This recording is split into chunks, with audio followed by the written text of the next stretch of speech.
الحمدللہ رب العالمین والصلاة والسلام علی سید المرسلین وعلی آلہ واصحابہ اجمعین، اما بعد فاعوذ باللہ من الشیطان الرجیم، بسم اللہ الرحمن الرحیم۔ اہدنا الصراط المستقیم صراط الذین انعمت علیہم۔ آمنت باللہ صدق اللہ العلی العظیم۔ وقال اللہ تعالی فی شان حبیبہ الکریم، یا ایھا ان اللہ وملائکتہ یصلون علی النبی یا ایھا الذین آمنوا صلوا علیہ وسلموا تسلیما۔ اللہم صل علی سیدنا و مولانا محمد معدن الجود والکرم وعلی آلہ وبارک وسلم۔ صلاۃ و سلام علیک یا رسول اللہ صلی اللہ تعالی علیہ وآلہ وصحبہ وسلم۔ معزز سامعین، نوجوان ساتھیوں، بزرگوں، السلام علیکم ورحمۃ اللہ وبرکاتہ۔ سب سے پہلے تو میں تمام کا شکریہ ادا کرتا ہوں کہ آپ لوگ سردی کے اس ٹھنڈ کے موسم میں بھی وقت پر ماشاءاللہ پابندی کے ساتھ آئے، اور ماشاءاللہ ہمارے خانقاہ محبوب اولیاء کے تمام مرید جو ہے اتنے شاندار ہے کہ ان کو بولنے کی ضرورت نہیں پڑی، الا ماشاءاللہ بغیر بولے شملہ پہن کر گیا ماشاءاللہ، اور جتنا بھی بولے اتنا کیا آپ سمجھائے، اور جو پہن کر آئے بہت خوشی کی بات ہے۔ اللہ ان کو سمجھ کی توفیق عطا فرمائے۔ اور بعض لوگ وہی اپنے ٹائمنگ 11 بجے کے بعد ہی آئے،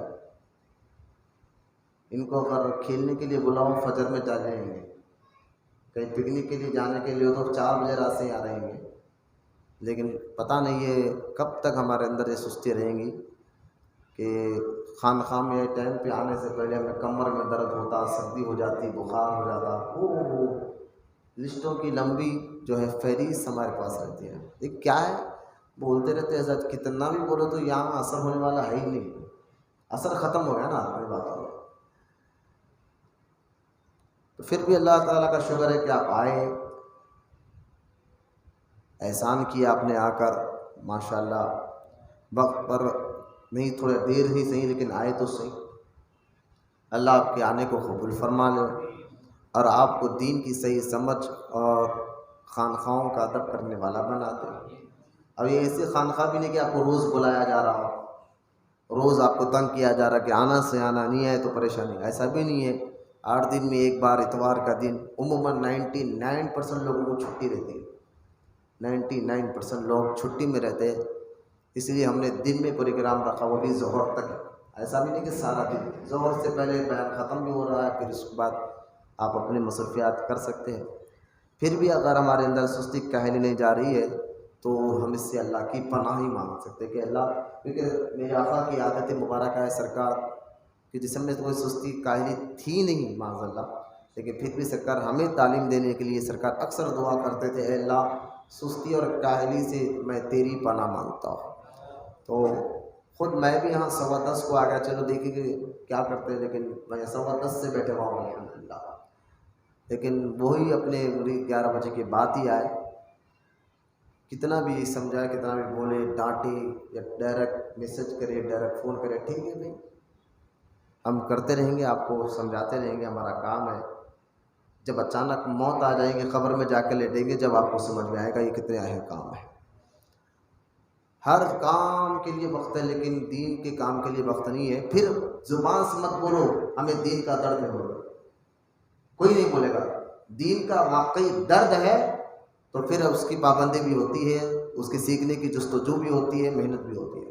ہمیں پیسے کمانے کا درد ہے، خالی کام پہ جانے کا درد ہے اور پیسے کمانے کا درد ہے، اس کے لیے نہیں بولنا بھائی۔ کھانے کا پہننے کا درد ہے، دین کا درد نہیں۔ دین کا واقعی درد ہوتا، ایسا کو سا روز آپ کو یہاں بلایا جا رہا، پہلے یہ بتائیں 8 دن میں ایک بار بھی اگر واقعی دین کا درد ہوتا تو جاتے پیر سے سیکھ کر دوسروں تک بھی پھیلاتے۔ خیر اللہ ہم سب کو سمجھنے کی توفیق عطا فرمائے۔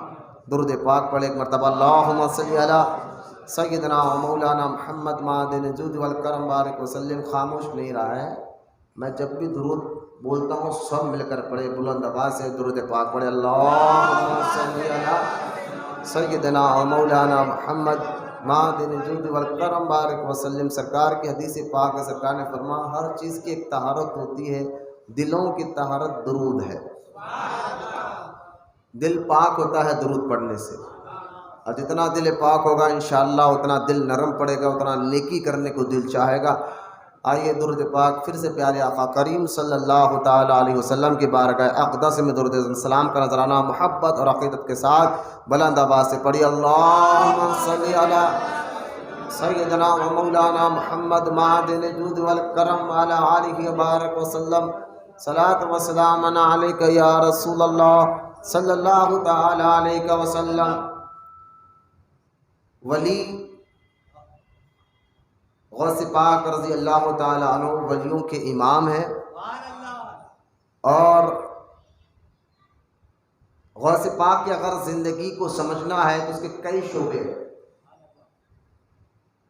غوث اعظم کے خاندان پر بات کی جائے تو ایک الگ تقریر ہوگی، غوث اعظم کے تقوی اور پرہیزگاری پر بات کی جائے تو ایک الگ تقریر ہوگی، غوث اعظم کی کرامات پر بات کی جائے تو ایک تقریر ہوگی، غوث اعظم کے دور میں جو سیاسی ماحول تھا اس پر بات کی جائے تو ایک تقریر ہوگی، غوث پاک رضی اللہ تعالی عنہ کے جو ہے مریدین پر بات کی جائے، تحریک پر بات کی جائے، سلسلے پر بات کی جائے تو وہ ایک تقریر الگ ہوگی۔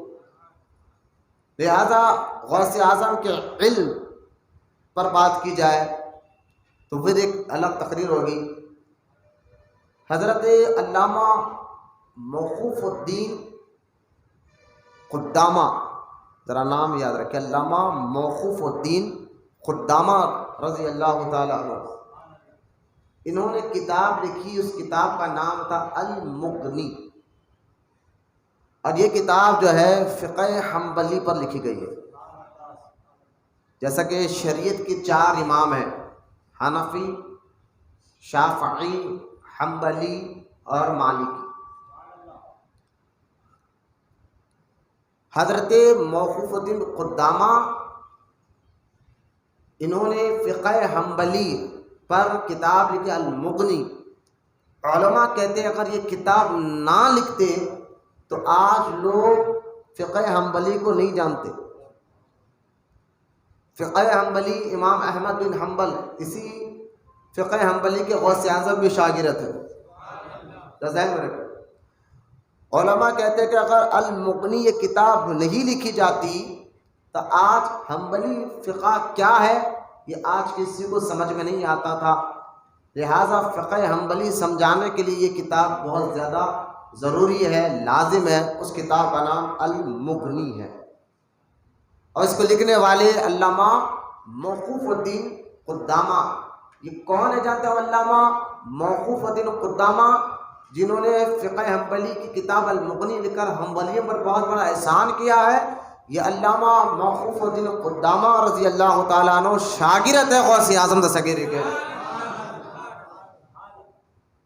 میں نے کہا علم کی بات کی جائے غوث پاک کے، آج تک صرف آپ نے کرامت سنا ہے، 11ویں شریف بنائے ہیں، کرامت سنا ہے، مشکل ہے غوث پاک کے صدقے ہٹتے ہیں، پریشانیاں ہٹتے، کوئی شک نہیں، ہٹتے، بالکل ہٹتے، آج بھی ہٹتے۔ انشاءاللہ غوث اعظم کا یہ فیضان قیامت تک جاری اور سارے رہے گا۔ لیکن غوث اعظم نے جو تحریک شروع تھی، جس تحریک کا نام قادری تحریک تھی، اس کی فکر، اس کی سوچ کچھ الگ تھی، وہ آج آپ کو سمجھ رہا۔ تو لہٰذا علم کے اعتبار سے دیکھیں غوث اعظم کا، پھر اس پر بات کی جائے تو بڑے بڑے یہاں تک کہ علماء لکھتے ہیں، یہاں تک کہ دیکھیں سب سے پہلے غوث اعظم کی شان میں جو لکھی جانے والی کتاب بہجت الاسرار ہے۔ یہ وہ کتاب ہے، اعلیٰ حضرت امام احمد رضا خان رضی اللہ تعالیٰ عنہ فرماتے ہیں کہ جس طرح حضور صلی اللہ تعالیٰ علیہ وسلم سارے نبیوں میں افضل اور اعلیٰ ہے، اسی طرح غوث اعظم سارے ولیوں میں افضل اور اعلیٰ۔ پھر اعلیٰ حضرت فرماتے ہیں جس طرح حضور صلی اللہ تعالیٰ علیہ وسلم کی زندگی مبارکہ کو لکھنے کے لیے جو طریقے، جو رولز، جو ٹرمز طریقے بنائے گئے ہیں، اسی طرح غوث پاک رضی اللہ تعالیٰ عنہ کی سیرت کو لکھنے کے لیے وہی رولز، وہی ٹرمز بنائے گئے ہیں۔ مثال کے طور پر سرکار کی حدیث بیان کرنے کے لیے کئی صحابہ نے کہا کہ ہم نے ان سے سنا، ہم نے ان سے سنا، تابعین کہتے ہیں ہم ان سے سنے۔ اس طرح ایک کے بعد حضور تک یہ بات جاتی ہے کہ بیچ میں 5 راوی یا 7 راوی یا 10 راوی یا 15 راوی ہوتے ہیں، تب جا کر وہ بات حضور تک ملتی ہے۔ اسی طرح سرکار غوث پاک رضی اللہ تعالیٰ عنہ پر لکھی جانے والی یہ کتاب بہجت الاسرار، اس کو لکھنے والے امام ابو الحسن شقنونی رضی اللہ تعالیٰ عنہ اسی حدیث کے انداز میں سرکار غوث پاک کی سیرت اور ان کی زندگی کو اس کتاب میں لکھا کہ ایک بات کے لیے آپ جانتے ہیں علامہ ابو الحسن شقنونی رضی اللہ تعالیٰ عنہ کے والد غوث اعظم کے خلیفہ تھے، یعنی بالکل ایک واسطے سے یہ غوث اعظم سے مل جاتے ہیں، ایک واسطے سے صرف یہ غوث اعظم سے مل جاتے ہیں کہ والد غوث اعظم کے خلیفہ تھے۔ تو انہوں نے اپنے والد سے پوچھ کر اس واقعہ لکھے اس کتاب میں، اور ساتھ میں اپنے والد کے پیر بھائی یعنی غوث اعظم کے اور بھی مرید اور خلفاء سے پوچھ کر ایک ایک بات کی بڑی تحقیق کر اس کتاب کو لکھا۔ اس کتاب کا نام بہجت الاسرار تذکرہ غوث اعظم ہے۔ یہ بڑی معتبر کتاب ہے جو بہجت الاسرار۔ آج اسی کتاب کے ذریعے سے میں انشاءاللہ تعالی آپ کے سامنے تقریر کے اہم باتیں گوشے رکھوں گا، اس کے بعد انشاءاللہ ہم جو ہے اپنے بات کو ختم فرمائیں۔ لہذا سرکار غوث پاک رضی اللہ تعالیٰ عنہ کی زندگی کو اللہ پاک نے محفوظ رکھا، جس طرح حضور کی زندگی محفوظ ہے، ان کے طریقے، اقوال و فعل حضور کے صدقے میں غوث اعظم کی زندگی، ورنہ کئی ایسے اولیاء اللہ گزرے ہیں جن کو آج لوگ پہچانتے لیکن ان کی زندگی کے بارے میں کوئی جانتا نہیں۔ کچھ ایسے بھی اللہ والے ہیں جن کو لوگ جانتے نہیں، پہچانتے نہیں۔ علامہ قشیری رحمۃ اللہ تعالیٰ علیہ، میں جانتا ہوں یہ آپ میں سے کوئی جانتا ہے یا نہیں جانتا۔ حضرت فرید الدین عطار رحمۃ اللہ تعالیٰ علیہ، آپ میں سے کسی نے نام سنا ہوگا یا نہیں سنا ہوگا۔ حضرت سیدنا شیخ نجم الدین متوکل رضی اللہ تعالیٰ عنہ، یہ آپ نے شاید سنا ہوگا یا نہیں سنا ہوگا۔ یہ امام فخر الدین رازی رضی اللہ تعالیٰ عنہ، شاید آپ میں سے کوئی جانتے ہیں یا نہیں جانتے ہو۔ یہ بڑے بڑے اکابر اولیاء ہیں، لیکن سرکار غوث پاک رضی اللہ تعالیٰ عنہ کو صرف یہاں پر نہیں، اگر پوری دنیا میں اگر آپ جا کر پوچھیں کہ آپ پیران پیر کو جانتے ہیں، آپ پیران پیر کو جانتے ہیں، آپ دستگیر غوث اعظم دستگیر کو جانتے ہیں، آپ غوث پاک کو جانتے ہیں، کہیں پر کوئی نام آپ کا پیران پیر ہے سے مشہور ہے، کہیں غوث اعظم دستگیر سے مشہور ہے، کہیں 11ویں والے پیر سے مشہور ہے، تو جہاں پر یہاں تک کہ علماء کہتے ہیں دنیا کا آخری کونا جس ملک کو کہا جاتا ہے وہ کیپٹن ہے، اس ملک کا نام کیپٹن ہے، جو دنیا کا آخری کونا میں وہ ملک ہے جس کو سفر کے لیے کئی دن لگ جاتے ہیں جہاز میں جانے کے لیے، وہاں پر بھی آپ کو غوث پاک کے مریدین ملیں گے۔ بولے محبت سے سبحان اللہ۔ تو لہٰذا سرکار غوث پاک رضی اللہ تعالیٰ عنہ کو اللہ پاک نے وہ عروج اور وہ مقام و مرتبہ عطا فرمایا ہے کہ سرکار غوث اعظم خود اپنے قصیدے میں آپ خود ارشاد فرماتے ہیں کہ اوروں کے سورج نکلے اور ڈوب گئے، بڑے بڑے اولیاء آئے اور چلے گئے، لیکن غوث پاک فرماتے اللہ تعالیٰ نے مجھے وہ عروج عطا فرمایا ہے، اب میرا سورج قیامت تک ڈوبنے والا نہیں ہے۔ یہ میرے سرکار غوث پاک کی آفاقیت ہے، شان ہے، عظمت ہے، رفعت ہے جو اللہ تعالیٰ نے آپ کو عطا فرمایا۔ حضرت غوث پاک رضی اللہ تعالیٰ عنہ کی زندگی کو سمجھنے سے پہلے ایک اور بات آپ کو، کیونکہ ہم سلسلے والے ہیں، مرید ہیں، تو ہمیں کچھ باتوں کا جاننا بھی ضروری ہوگا۔ ہمیں یہ جاننا ضرور ہے کہ ولی کہتے کس کو ہے، ولی کا معنی کیا ہے، مطلب کیا ہے، اور اس کو آپ سمجھیں گے۔ یہ بنیاد اگر مضبوط ہوگی تو پھر سرکار غوث اعظم بھی آپ کو سمجھ میں آ جائے۔ ولی کا معنی آتے کہ ولی کا لفظ ہے عربی میں 3 لفظ ہے، واو، لام، یا۔ الف با تا سا تو آپ نے پڑھا ہوگا، واو، لام، یا، 3 لفظ ملائے تو بنتا ہے ولی۔ ولی کا معنی کیا ہے؟ عربی ڈکشنری میں بہت سے معنی کتاب میں لکھے گئے ہیں، لیکن بہت زیادہ میں آپ کو کہاں لے چلوں، ولی کا ایک معنی ہے مدد کرنے والا، ولی کا ایک معنی ہے جو ہے دوست کے، اور ولی کا ایک معنی ہے قریب کے. ایک معنی دوست کے بھی ہے، ایک معنی قریب کے بھی ہے، اور ایک معنی جو ہے مدد کرنے والے کے بھی ہے. آپ دیکھیں اگر اس معنی کے تحت ولی کو دیکھا جائے، ولی یعنی قریب، اللہ کے قریب، مطلب کیا ہے؟ دیکھیں یہ میرے قریب ہے تو یہ میرا ولی ہے، میں اس کے قریب ہوں تو میں اس کا ولی ہوں. لہذا ولی کا ایک معنی قریب کے ہے. لیکن اللہ پاک تو لم یلد ولم یولد ہے، اللہ کو جسم نہیں، اللہ جسمانیت سے پاک ہے.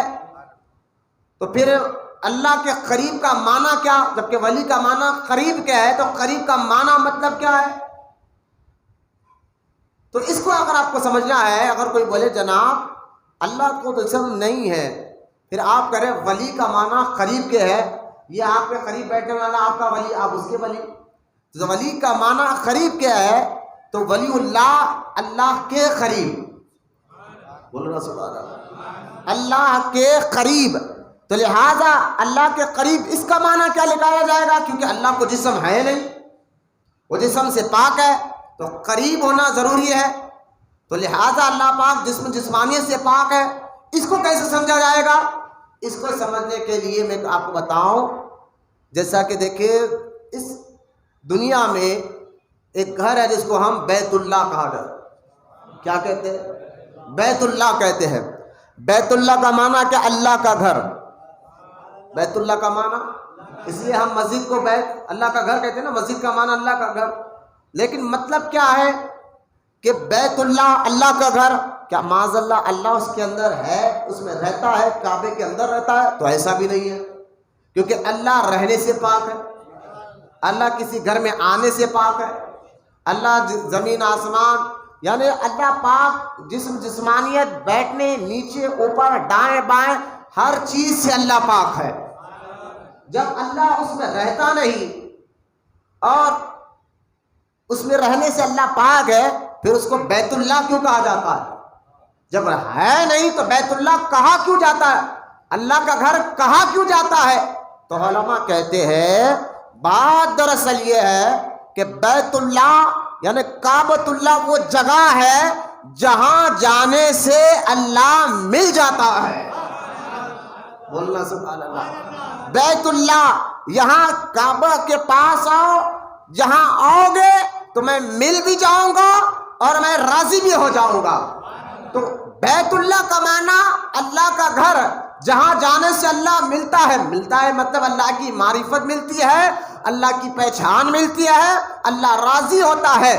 تو جس طرح بیت اللہ ذریعہ ہے اللہ کی پہچان کا، اسی طرح ولی اللہ ذریعہ ہے اللہ کی پہچان کا. بولیے محبت سے سبحان اللہ. بہت آسان کر معنی سمجھا رہا. ہاں، ولی اللہ یہ ذریعہ ہے اللہ کی پہچان کا. اس لیے اس معنی کے تحت ولی کہتے ہیں اللہ کے قریب. مطلب کیا ہے؟ مطلب یہ ہے ان کو دیکھنے سے اللہ مل جاتا ہے، ان کے پاس آنے سے اللہ راضی ہو جاتا ہے، ان کے طریقے پہ چلنے سے پتہ چلتا ہے کہ اللہ کن کاموں سے راضی ہوتا ہے اور کن کاموں سے ناراض ہوتا ہے. تو لہٰذا ولی اللہ یہ اللہ کی پہچان کا ذریعہ ہے. بولو محبت سے سبحان اللہ. اپنے اندر سے گرمی پیدا کرو، غوث اعظم کا نام بھی لیتے رہو. بولے محبت سے. بہت آسان لفظوں میں ایک بات کر آپ کو سمجھانا چاہتا ہوں. اگر جب آپ یہ معنی سمجھ گئے ولی اللہ یعنی اللہ کی پہچان ولیوں سے ملتی ہے، جب آپ اس کو سمجھ گئے تو اگر آپ کہیں پر جا کے آتے ہیں، اجمیر شریف یا پہاڑی شریف میں بابا صاحب کے پاس جا کر آتے ہیں یا کہیں بھی اولیاء اللہ کے پاس جاتے ہیں، تو وہ ہمیں لوگ تانا دیتے ہو ابھی کہاں جا کر آ رہے ہو؟ بولے اجمیر شریف گیا تھا، بغداد شریف گیا تھا، نجف شریف گیا تھا، کربلا شریف گیا تھا، وہاں سے آ رہا ہوں. بولے کیوں گئے تھے؟ بولے دعا کرنے ہی گئے تھے اللہ سے. تو اب تانا پھر ملتا ہے، کیوں؟ اللہ یہاں نہیں سنتا، اللہ گھر میں نہیں سنتا، مکان میں نہیں سنتا. تو ہم نے کہا مولوی صاحب اللہ سنتا ہر جگہ سے ہے، اس میں کوئی شک نہیں ہے، آپ جہاں سے رب کو پکارو اللہ سنتا ہر جگہ سے ہے، لیکن راضی ہر جگہ سے نہیں ہوتا۔ اللہ سنتا ہر جگہ سے ہے، راضی نہیں ہوتا ہر جگہ سے۔ انہوں نے کہا اس کی دلیل کیا ہے، ثبوت کیا ہے اس کا؟ میں نے کہا مولوی صاحب آپ کعبہ عمرے کو گئے؟ بولے ہاں۔ کیا کیا وہاں پر؟ وہ سب کعبے کا طواف کیا، صفا مروہ پر چکر لگایا، زمزم پیا، مقام ابراہیم کے سامنے نماز پڑھا۔ میں نے مقام ابراہیم ہے کیا؟ بولے جہاں آپ نماز، جب تک وہاں نماز نہیں پڑھو گے نہ آپ کا عمرہ قبول ہے نہ آپ کا حج قبول ہے۔ میں نے کہا مولوی صاحب کعبے کا طواف کر لیا تھا، صفا مروہ پر 7 چکر لگا بھی لیے تھے، زمزم پی بھی لیا تھا، پھر بھی کہتے ہو جب تک مقام ابراہیم پر نماز نہ پڑھ لے اللہ تمہارے نہ عمرے کو قبول کرتا ہے نہ حج کو قبول کرتا ہے۔ اس کی وجہ کیا ہے؟ اللہ تو راضی ہو جانا چاہیے، کعبے کا طواف تم نے کر لیا، اللہ کو تو راضی ہو جانا چاہیے، زمزم تم نے پی لیا، اللہ کو تو راضی ہو جانا چاہیے، صفا مروہ پہ 7 چکر تم نے لگا لی، اللہ کو راضی تو ہو جانا چاہیے۔ آپ عرفات گئے، مینا گئے، مزدلفہ گئے، وہاں پر حج کے سارے ارکان ادا کر لیے، لیکن نہیں، اللہ فرماتا ہے ہاں تمہارے حج کو یا تمہارے عمرے کو اس وقت میں قبول کروں گا، یعنی راضی جب ہوگا جب تم مقام ابراہیم کے پاس آ کر نماز پڑھو گے اور مجھے یاد کرو گے۔ بولے مقام ابراہیم کے پاس جا کر نماز پڑھنا اللہ کو راضی کرنا ضروری ہے۔ ہم نے کہا چلیے مولوی صاحب یہ بتائے کہ مقام ابراہیم ہے کیا؟ مقام ابراہیم ہے کیا؟ بولے وہ ایک پتھر ہے جس پر ابراہیم علیہ السلام کے قدموں کے نشان ہیں۔ مقام ابراہیم ایک پتھر ہے جس میں ابراہیم علیہ السلام کے قدموں کے نشان ہے، اور اللہ قرآن میں فرماتا ہے کہ یہ میری نشانی ہے۔ اللہ قرآن میں فرماتا ہے مقام ابراہیم میری نشانی ہے۔ اب غور کریں، وہ پتھر جس پر ابراہیم علیہ السلام کے قدموں کے نشان ہو، خود ابراہیم علیہ السلام وہاں آرام نہیں فرما رہے، ان کے قدم کے نشان ہے، قدم کے نشان ہے۔ اللہ اپنے محبوب بندوں کے قدموں کے نشان کے پاس آ کر اللہ کو پکارے تو وہاں راضی ہو جاتا ہے۔ تو جہاں اللہ کا محبوب بندہ خود آرام کر رہا ہو وہ درگاہ بھی اللہ کی نشانیاں ہیں، اور وہاں جانے سے بھی اللہ راضی ہو جاتا ہے۔ اس لیے اولیاء یہ آسان لفظ ذہن میں رکھنا، یہ باتیں آپ کو بعد میں کہنا حضرت انہیں ایسا بولا تھا انہیں ایسا بولا تھا، پہلے آپ سیکھو تو صحیح، جذبہ پیدا کرو۔ آپ کو واقعی درد ہے دین کا، واقعی درد ہونا بھی چاہیے، تو پھر آپ سیکھو۔ نورنا جو ہے نا اہل فیل بکنے والے بھائی، آپ قبر میں کیا لے کر جائیں گے؟ ایمان اور عمل لے کر جائیں گے۔ اب کم سے کم عمل نہ بھی ایمان تو مضبوط پکڑ لو، شاید تمہاری بخشش ہو جائے، تمہاری مغفرت ہو جائے۔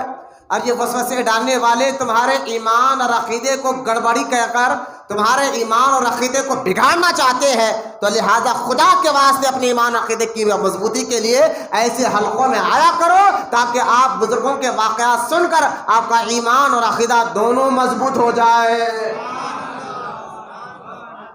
اب ولی کا اس معنی سمجھنے کے بعد سرکار غوث پاک رضی اللہ تعالیٰ عنہ کو سمجھنے کی ضرورت ہے۔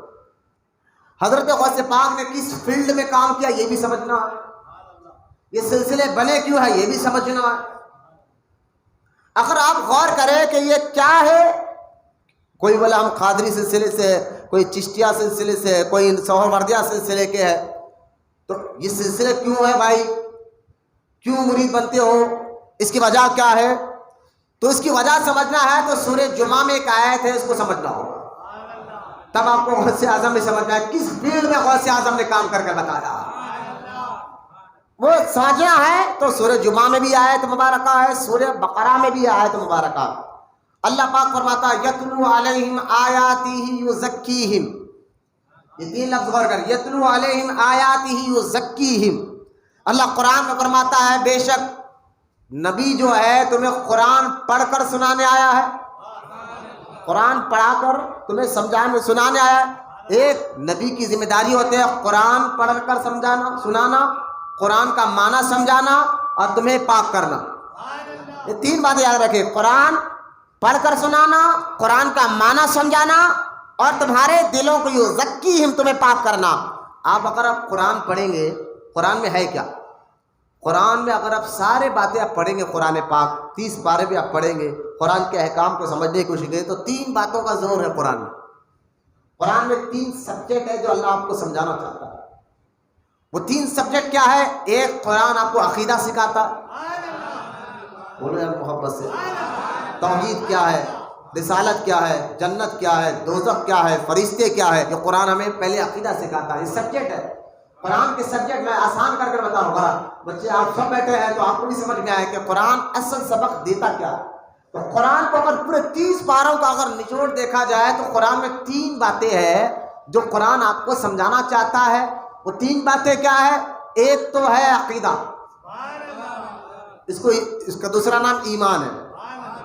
قرآن تمہیں عقیدہ اور ایمان بتاتا ہے. ایمان کیا ہے، عقیدہ کیا ہے، اللہ پر ایمان کیسے لانا ہے، رسول کیا ہے، نبی کیا ہے، فرشتے کیا ہے، جنت کیا ہے، دوزخ کیا ہے، تقدیر کیا ہے، یہ قرآن بتاتا ہے.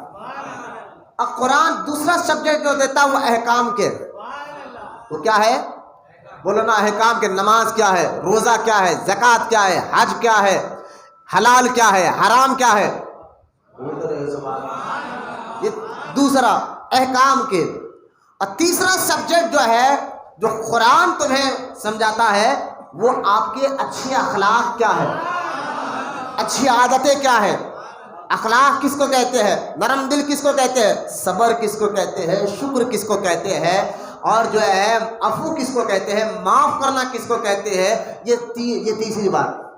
اب یوں سمجھے کہ قرآن ایک تو ایمان بتاتا ہے، قرآن دوسرا احکام بتاتا ہے، قرآن تیسرا اچھے اخلاق بتاتا ہے. بولے کتنے سبجیکٹ؟ بولے نا سب کے کتنے سبجیکٹ؟ اب ہر سبجیکٹ کا ایک استاد ہوتا ہے نا، جو کالج میں اور اسکول میں ٹیچر ہوتے ہیں نا، کوئی انگلش کا استاد ہے تو کوئی تیلگو کا، ہر ایک سبجیکٹ کا ایک استاد ہوتا ہے. تو یہ 3 سبجیکٹ ہے نا. اب تینوں سبجیکٹ الگ الگ ہے اور سرکار دو عالم علیہ الصلوۃ والسلام نے یہ سبجیکٹ اچھی طرح سمجھایا سکھایا ہے صحابہ کو. بولو نا محبت سے سبحان اللہ، اور محبت سے اچھی طرح. آپ دیکھیں حضرت عمر ابن خطاب رضی اللہ تعالیٰ عنہ، فاروق اعظم رضی اللہ تعالیٰ عنہ، آپ جا رہے راستے سے. میں کوشش یہ کرتا ہوں جو باتیں جمعہ میں نہ ہوں وہ آپ کو سمجھاؤ. آپ جا رہے راستے، کون؟ عمر فاروق اعظم رضی اللہ تعالیٰ عنہ، جن کا رعب، جن کا دبدبہ ایسا تھا. یہ لکھا گیا ہے تاریخ میں کہ حضرت فاروق اعظم کا قد اگر کسی بادشاہ کو چلے جاتا. دیکھیں کچھ رومیوں نے کچھ صحابہ کو قید کر لیا. جب صحابہ کو قید کر لیا، فاروق اعظم کا دور تھا، تو حضرت عمر ابن خطاب رضی اللہ تعالیٰ عنہ نے اس بادشاہ کو ایک خط بھیجا اور اس خط میں لکھا کہ اے رومی، جبکہ وہ رومی ملک جو ہے سپر پاور ملک تھا، لیکن فاروق اعظم نے خط میں کہا اگر تو نے میرے ساتھیوں کو نہیں چھوڑا تو میں ایسی فوج تیرے پاس بھیجوں گا، نہ وہ بھوک کی پرواہ کریں گے نہ مرنے کی پرواہ کریں گے. اتنا کہنا تھا اس رومی بادشاہ نے فوراً صحابہ کو رہا کر دیا جن کے نام سے لوگ کپکپاتے تھے. فاروق اعظم جن کے بارے میں حضور نے فرمایا اگر میرے بعد کوئی نبی ہوتے تو وہ عمر ہوتے. جن کے آپ جانتے ہیں، آپ یہ چاروں خلفاء تمام صحابی تو جنتی ہیں، لیکن ہم ہر صحابی کو جنتی مانتے ہیں لیکن رتبے درجے الگ الگ مانتے ہیں. ہر صحابی کا ایک درجہ نہیں. نفس صحابی میں سب ایک ہے. مثال کے طور پر ایک فوجی کو آپ کس نے بے عزت کیا تو اس میں اس فوج میں ایک عام سپاہی بھی ہے، کرنل بھی ہے، کمانڈو بھی ہے، اوپر تک جتنے عہدے ہیں. لیکن جب ایک فوجی کی بے عزتی تو سارے فوج کی بے عزتی ہے نا. ذہن میں رکھیں آپ، ایک فوجی کی بے عزتی تو سارے فوجوں کی بے عزتی ہے. اسی طرح ایک صحابی کی گستاخی سارے صحابہ کی گستاخی ہے. ایک صحابی کی گستاخی سارے صحابہ کی گستاخی ہے. اور یہ کہنا کہ تم نے یہ، ہم جب یہ بولے نا ان کو علی کے نام ذکر سے چڑ ہے، ابے کیا مولا کائنات علی مرتضیٰ رضی اللہ تعالیٰ عنہ نے یہ سرٹیفکیٹ دیا کہ میرا نام لو دوسرے صحابہ کو گالیاں دو؟ معاذ اللہ، ایسا کبھی کیا؟ یہ آج مولا کائنات علی مرتضیٰ رضی اللہ تعالیٰ کا نام لے کر گالیاں دی جا رہے ہیں صحابہ کو، خاص طور امیر معاویہ کو. اور جب ان کو بولا جائے ارے یہ تو علی کا چاہنے والا نہیں ہے، تو کون ہے رے بھائی بولنے والا؟ جب اس کو سمجھایا جائے کہ یار ایک صحابی کا آڑ میں دوسرے صحابہ کو گالی مت دو، تو یہ علی کا چاہنے والا نہیں ہے، میں نے ہمیں تمہاری سرٹیفکیٹ کی ضرورت بھی نہیں ہے نا، کیونکہ نفس صحابہ میں تمام صحابی جنتی ہے، اور ایک صحابی کی بےادبی سارے صحابہ کی بےادبی ہے۔ ہم تمام صحابہ کو جنتی مانتے ہیں، ہم تمام صحابہ کو جنتی مانتے ہیں، رتبے الگ الگ مانتے ہیں، درجے الگ الگ ہے، رتبے الگ الگ ہے، لیکن تمام ہے جنتی، بولنا محبت سے۔ اور ان تمام صحابہ میں چاروں خلفاء ابو بکر و عمر و عثمان و علی، یہ ہمارے نبی کے خلفاء ہیں، ہمارے نبی کے خلفاء، بولنا محبت سے سبحان اللہ۔ تو ان کو سرکار کتنا نکھارا ہوگا۔ ایک پیر سے پوچھو کہ مرید کے گندگی کو کیسے ختم کرتے ہیں، وہاں انا نہیں، وہاں اکڑ نہیں، وہاں تکبر نہیں، وہاں دیا نہیں، وہاں دکھاوا نہیں، یہ حضور کا خلفاء ہے۔ اور سرکار غوث پاک رضی اللہ تعالیٰ عنہ کے بارے میں آتا ہے، اگر سرکار غوث اعظم کے نانی اور دادیوں کو پڑھا جائے تو کوئی آپ کی دادی، جیسا کہ دیکھیں سگی آپ کی دادی غوث اعظم کے والد کا نام حضرت سیدنا ابو موسیٰ جنگی دوست ہے، یہ غوث اعظم کے والد ہے۔ ان کی جو والدہ غوث اعظم کے والد کی والدہ جو تھی، یعنی غوث اعظم کی جو دادی ہے، وہ بیٹی تھی ابو بکر صدیق کی، بولے نا محبت سے سبحان اللہ۔ اور اگر اوپر جا کر حضرت جواد کی بیوی کو دیکھا جائے، یہ امام حسن عسکری رضی اللہ تعالیٰ عنہ کے اولاد سے غوث اعظم آئے ہیں۔ امام حسن عسکری کے دو بیٹے حضرت جواد، حضرت ابراہیم، حضرت جواد، حضرت ابراہیم۔ اور اب دیکھیں یہاں اور اوپر سے جائے تو حضرت حسن عسکری کے ایک اور بیٹے حضرت حسن مصنع اور حضرت زید، یہ دو بیٹے حضرت حسن مصنع، حضرت زید۔ حسن مصنع سے غوث اعظم آئے ہیں اور حضرت زید سے حضور داتا گنج لاہوری آئے ہیں۔ اور اسی طرح حضرت حسن مصنع کے دو بیٹے، ایک ابراہیم ہے، حضرت جواد ہے، حضرت جواد سے غوث اعظم آئے ہیں، حضرت ابراہیم سے خواجہ غریب نواز آئے ہیں، بولنا محبت سے سبحان اللہ۔ میں بات بتا رہا ہوں، حضرت جواد کی بیوی کو دیکھ لے، حضرت ابراہیم کی بیوی کو دیکھے تو کوئی بیوی آپ کی اولاد میں سے ہے حضرت فاروق اعظم کی، کوئی آپ کی بیوی یعنی غوث اعظم میں کوئی دادی یا نانی یا کسی حضرت ابو بکر صدیق کی اولاد میں سے ہے، ایک دادی جو ہے، ایک نانی جو ہے فاروق اعظم کی اولاد میں سے ہے، ایک نانی جو ہے حضرت عثمان غنی کی اولاد میں سے ہے، ایک دادی جو ہے مولا علی کی اولاد میں سے ہے، بولنا سبحان اللہ۔ یوں سمجھو جو حضور نے اپنے سینے کا فیض ان چاروں خلفاء کو دیا ہے، ان چاروں خلفاء کا جو فیض ایک ذات میں جمع ہوتا ہے وہ ذات غوث پاک رضی اللہ تعالیٰ عنہ، مولانا محبت سے سبحان اللہ۔ یہ سرکار غوث اعظم کی آفاقیت ہے جن کے سینوں پر صدیقی فیض بھی ہے، فاروقی فیض بھی ہے، عثمانی فیض بھی ہے اور مولا علی کا بھی فیض ہے، مولانا محبت سے سبحان اللہ۔ ورنہ دیکھیے سرکار غوث پاک کی سگی دادی بیٹی ابو بکر صدیق کی ہے، یعنی ان کا تعلق ابو بکر صدیق کی اولاد میں سے تھا۔ کچھ دادیاں ایسے ہیں جن کا تعلق فاروق اعظم کی اولاد میں سے تھا، کچھ نانیاں ایسے ہیں جن کا تعلق عثمان غنی کی اولاد میں سے تھا، کچھ دادیاں ایسے ہیں جن کا تعلق مولا علی کے خاندان سے تھا۔ چاروں خلفاء کے فیض ایک سینے میں جمع ہوتا ہے وہ غوث پاک ہے۔ اور میں آپ کو بتاؤں گا، میں آپ کو جو 3 سبجیکٹ کے بارے میں بتا رہا ہوں، یہ سبجیکٹ سمجھے آپ، پھر یہ آپ کو سلسلے کیوں بنے گئے ہیں، یہ شریعت کے کیا امام ہے، طریقت کے کیا امام ہے، آپ کو یہ سب سمجھ میں آ جائے گا انشاءاللہ۔ حضرت عمر ابن خطاب کے بارے میں آپ کو بتا رہا تھا کہ آپ کا اتنا جلال، اتنا رعب، اتنا دبدبا، انسان تو انسان کہ جانور بھی، یہ لکھا گیا ہے کہ جانور بھی جو ہے شیر پر ہمت نہیں تھی فاروق اعظم کے دور میں کہ وہ بکری پر حملہ کرے۔ شیر اور بکری ایک تالاب کے کنارے ایک ساتھ پانی پیا کرتے تھے، بولے نا محبت سے سبحان اللہ۔ یہاں تک کہ حضرت فاروق اعظم کو اللہ پاک نے اتنی قوت و طاقت روحانیت عطا فرمائی تھی کہ آپ کے دور میں زلزلہ آیا زمین میں، زمین ہلنے لگی، فاروق اعظم جلال میں اپنا کوڑلا لیا اور زمین پر مار کر کہا کیا میں تجھ پر انصاف نہیں کر رہا؟ اتنا کہنا تھا، زلزلہ اسی وقت تھم گیا۔ یہ میرے آقا فاروق اعظم کا رعب ہے، دبدبا ہے، لیکن ان کے حسن اخلاق دیکھیں، یعنی شریعت کی پابندی عقیدہ تو آپ سنتے رہتے فاروق اعظم کا، لیکن اس کے حسن اخلاق دیکھے. آپ جا رہے تھے راستے میں، ایک آدمی کا پیر پھیلا ہوا تھا، آپ اس کو پیر لگ گیا تھا، لگنا تھا، اس نے گالی دے دی. چہرہ دیکھا نہیں کہ فاروق اعظم ہے، بس گالی دے دی. تو حضرت فاروق اعظم نے پلٹ کر کہا بھائی غلطی ہو گئی، غلطی ہو گئی، ہاں میرا پیر آپ کو لگ گیا ہے. یہ نہیں کہا کہ تم نے مجھے گالی. یہ اچھے اخلاق آئے کہاں سے؟ بولو نا سبحان اللہ. تصوف اسی کو کہتے ہیں. آپ کیونکہ بزرگان دین ہو یا صحابہ، اپنی ذات کے لیے انہوں نے کبھی کسی کو تکلیف نہیں پہنچائی. میں اسی لیے آپ کو کہتا ہوں کہ اولیاء اکرام اپنی ذات کے لیے کسی کو تکلیف نہیں پہنچاتے. ہاں جو اللہ کا دشمن ہوگا وہ ولی اللہ کا بھی دشمن ہوگا. جو دین کے خلاف کام کرے گا جلال تب ان کو آتا ہے. غوث اعظم کو جلال کب آتا تھا؟ جب کوئی شریعت کے خلاف کام کرتا تھا، دین کے خلاف کام کرتا تھا. ورنہ آپ کے بارے میں بھی آتا ہے کہ اس نے اخلاق ایسے تھے کہ آپ جو ہے نا بڑوں پر شفقت، ارے چھوٹوں پر شفقت، بڑوں پر سب سے پہلے غوث اعظم سلام کرتے تھے. اپنے سے بڑوں کو پہلے سلام کرنا، چھوٹوں کو پہلے سلام کرنا. یہاں تک کہ غوث پاک کی عادت کریمہ یہ تھی کہ آپ سلام اتنا پہل کرتے تھے کہ یہ ساری زندگی کوئی آپ سے پہلے سلام آپ کو نہیں کر سکتا. یہ سرکار تو یہ حسن اخلاق ہے. حسن اخلاق کے بارے میں کتنی باتیں آپ کو بتاؤں کہ صحابہ اکرام کے حسن اخلاق کی کئی مثالیں احادیث پاک میں.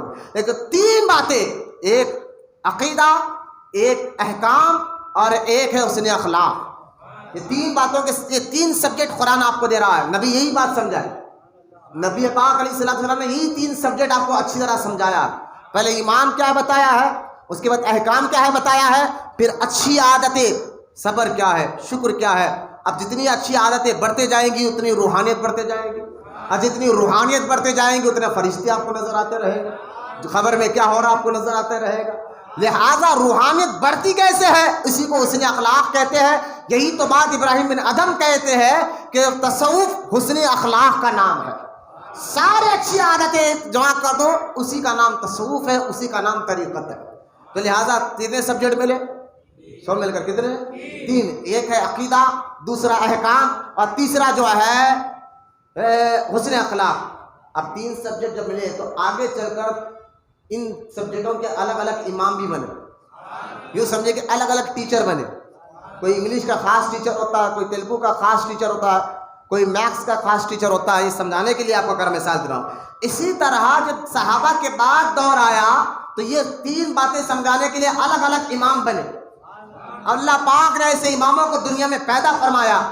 اب جب 150 ہجری گزری تو لہذا سارے مسلمانوں نے ان سبجیکٹ کے تین اماموں کو کہا کہ اب ان کو ہم روک لیں گے، اب قیامت تک ہر مسلمان انہی کے بات پر چلے گا. وہ کون امام ہے؟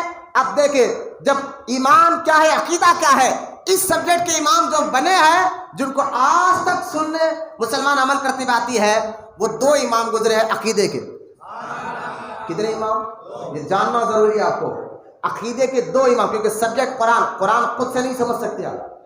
بولو نا قرآن کو خود سے نہیں سمجھ سکتے، کیونکہ اللہ خود، میں نے آپ کو گزشتہ اتوار جو یہاں مرید پیٹ میں نے بتایا ہے، قرآن میں اللہ پاک خود فرماتا ہے سورہ فاتر میں، ثم اورثنا، ہم نے قرآن کے وارثوں کو چن لیا ہے. سورہ فاتر میں اللہ فرماتا ہے ہم نے قرآن کے وارثوں کو چن لیا ہے. تو یہ چنے ہوئے بندے ہیں جو آپ کو قرآن کا معنی اور مفہوم بتاتے ہیں.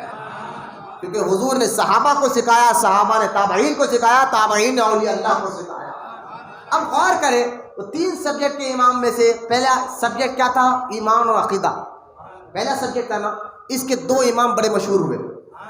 150 حضور کی 2 صدی کے بعد دو امام بڑے مشہور ہوئے، اور آج تک اہل سنت ان دو امام کی پیروی کرتے جا رہے ہیں. وہ دو امام کون ہے؟ ایک کا نام حضرت ابو منصور ماتوریدی رضی اللہ تعالیٰ عنہ. بولو نا محبت سے سبحان اللہ. ابو منصور ماتوریدی رضی اللہ تعالیٰ عنہ، اور دوسرے ابو موسیٰ اشعری رضی اللہ تعالیٰ عنہ. یہ دو امام عقیدے میں مضبوط ہوئے، یعنی عقیدے کے سبجیکٹ کو لوگوں کو ایسا سمجھایا، پھر ان جیسا سمجھانے والا کوئی پیدا نہیں ہوا دنیا. ان جیسے سمجھانے والا تابعین کے بعد کوئی پیدا نہیں ہوا. تو اس لیے سارے مسلمانوں نے عقیدے کا امام ان دو کو مان لیا. امام ابو منصور ماتوریدی رضی اللہ تعالیٰ عنہ اور حضرت ابو موسیٰ اشعری رضی اللہ تعالیٰ عنہ، یہ دو امام. اب یہ عقیدے کے، ان کو اللہ نے امامت کا درجہ دیا عقیدت میں، بولنا سبحان اللہ۔ اب آ گیا دوسرا سبجیکٹ تھا احکام، نماز، روزہ، حج، زکوٰۃ، یہ احکام۔ اب یہ احکام کے جو سبجیکٹ تھے اس کے 4 امام بنے، بولنا سبحان اللہ۔ اب 150 سال حضور کی دنیا سے جانے کے 150 سال بعد 4 امام بنے۔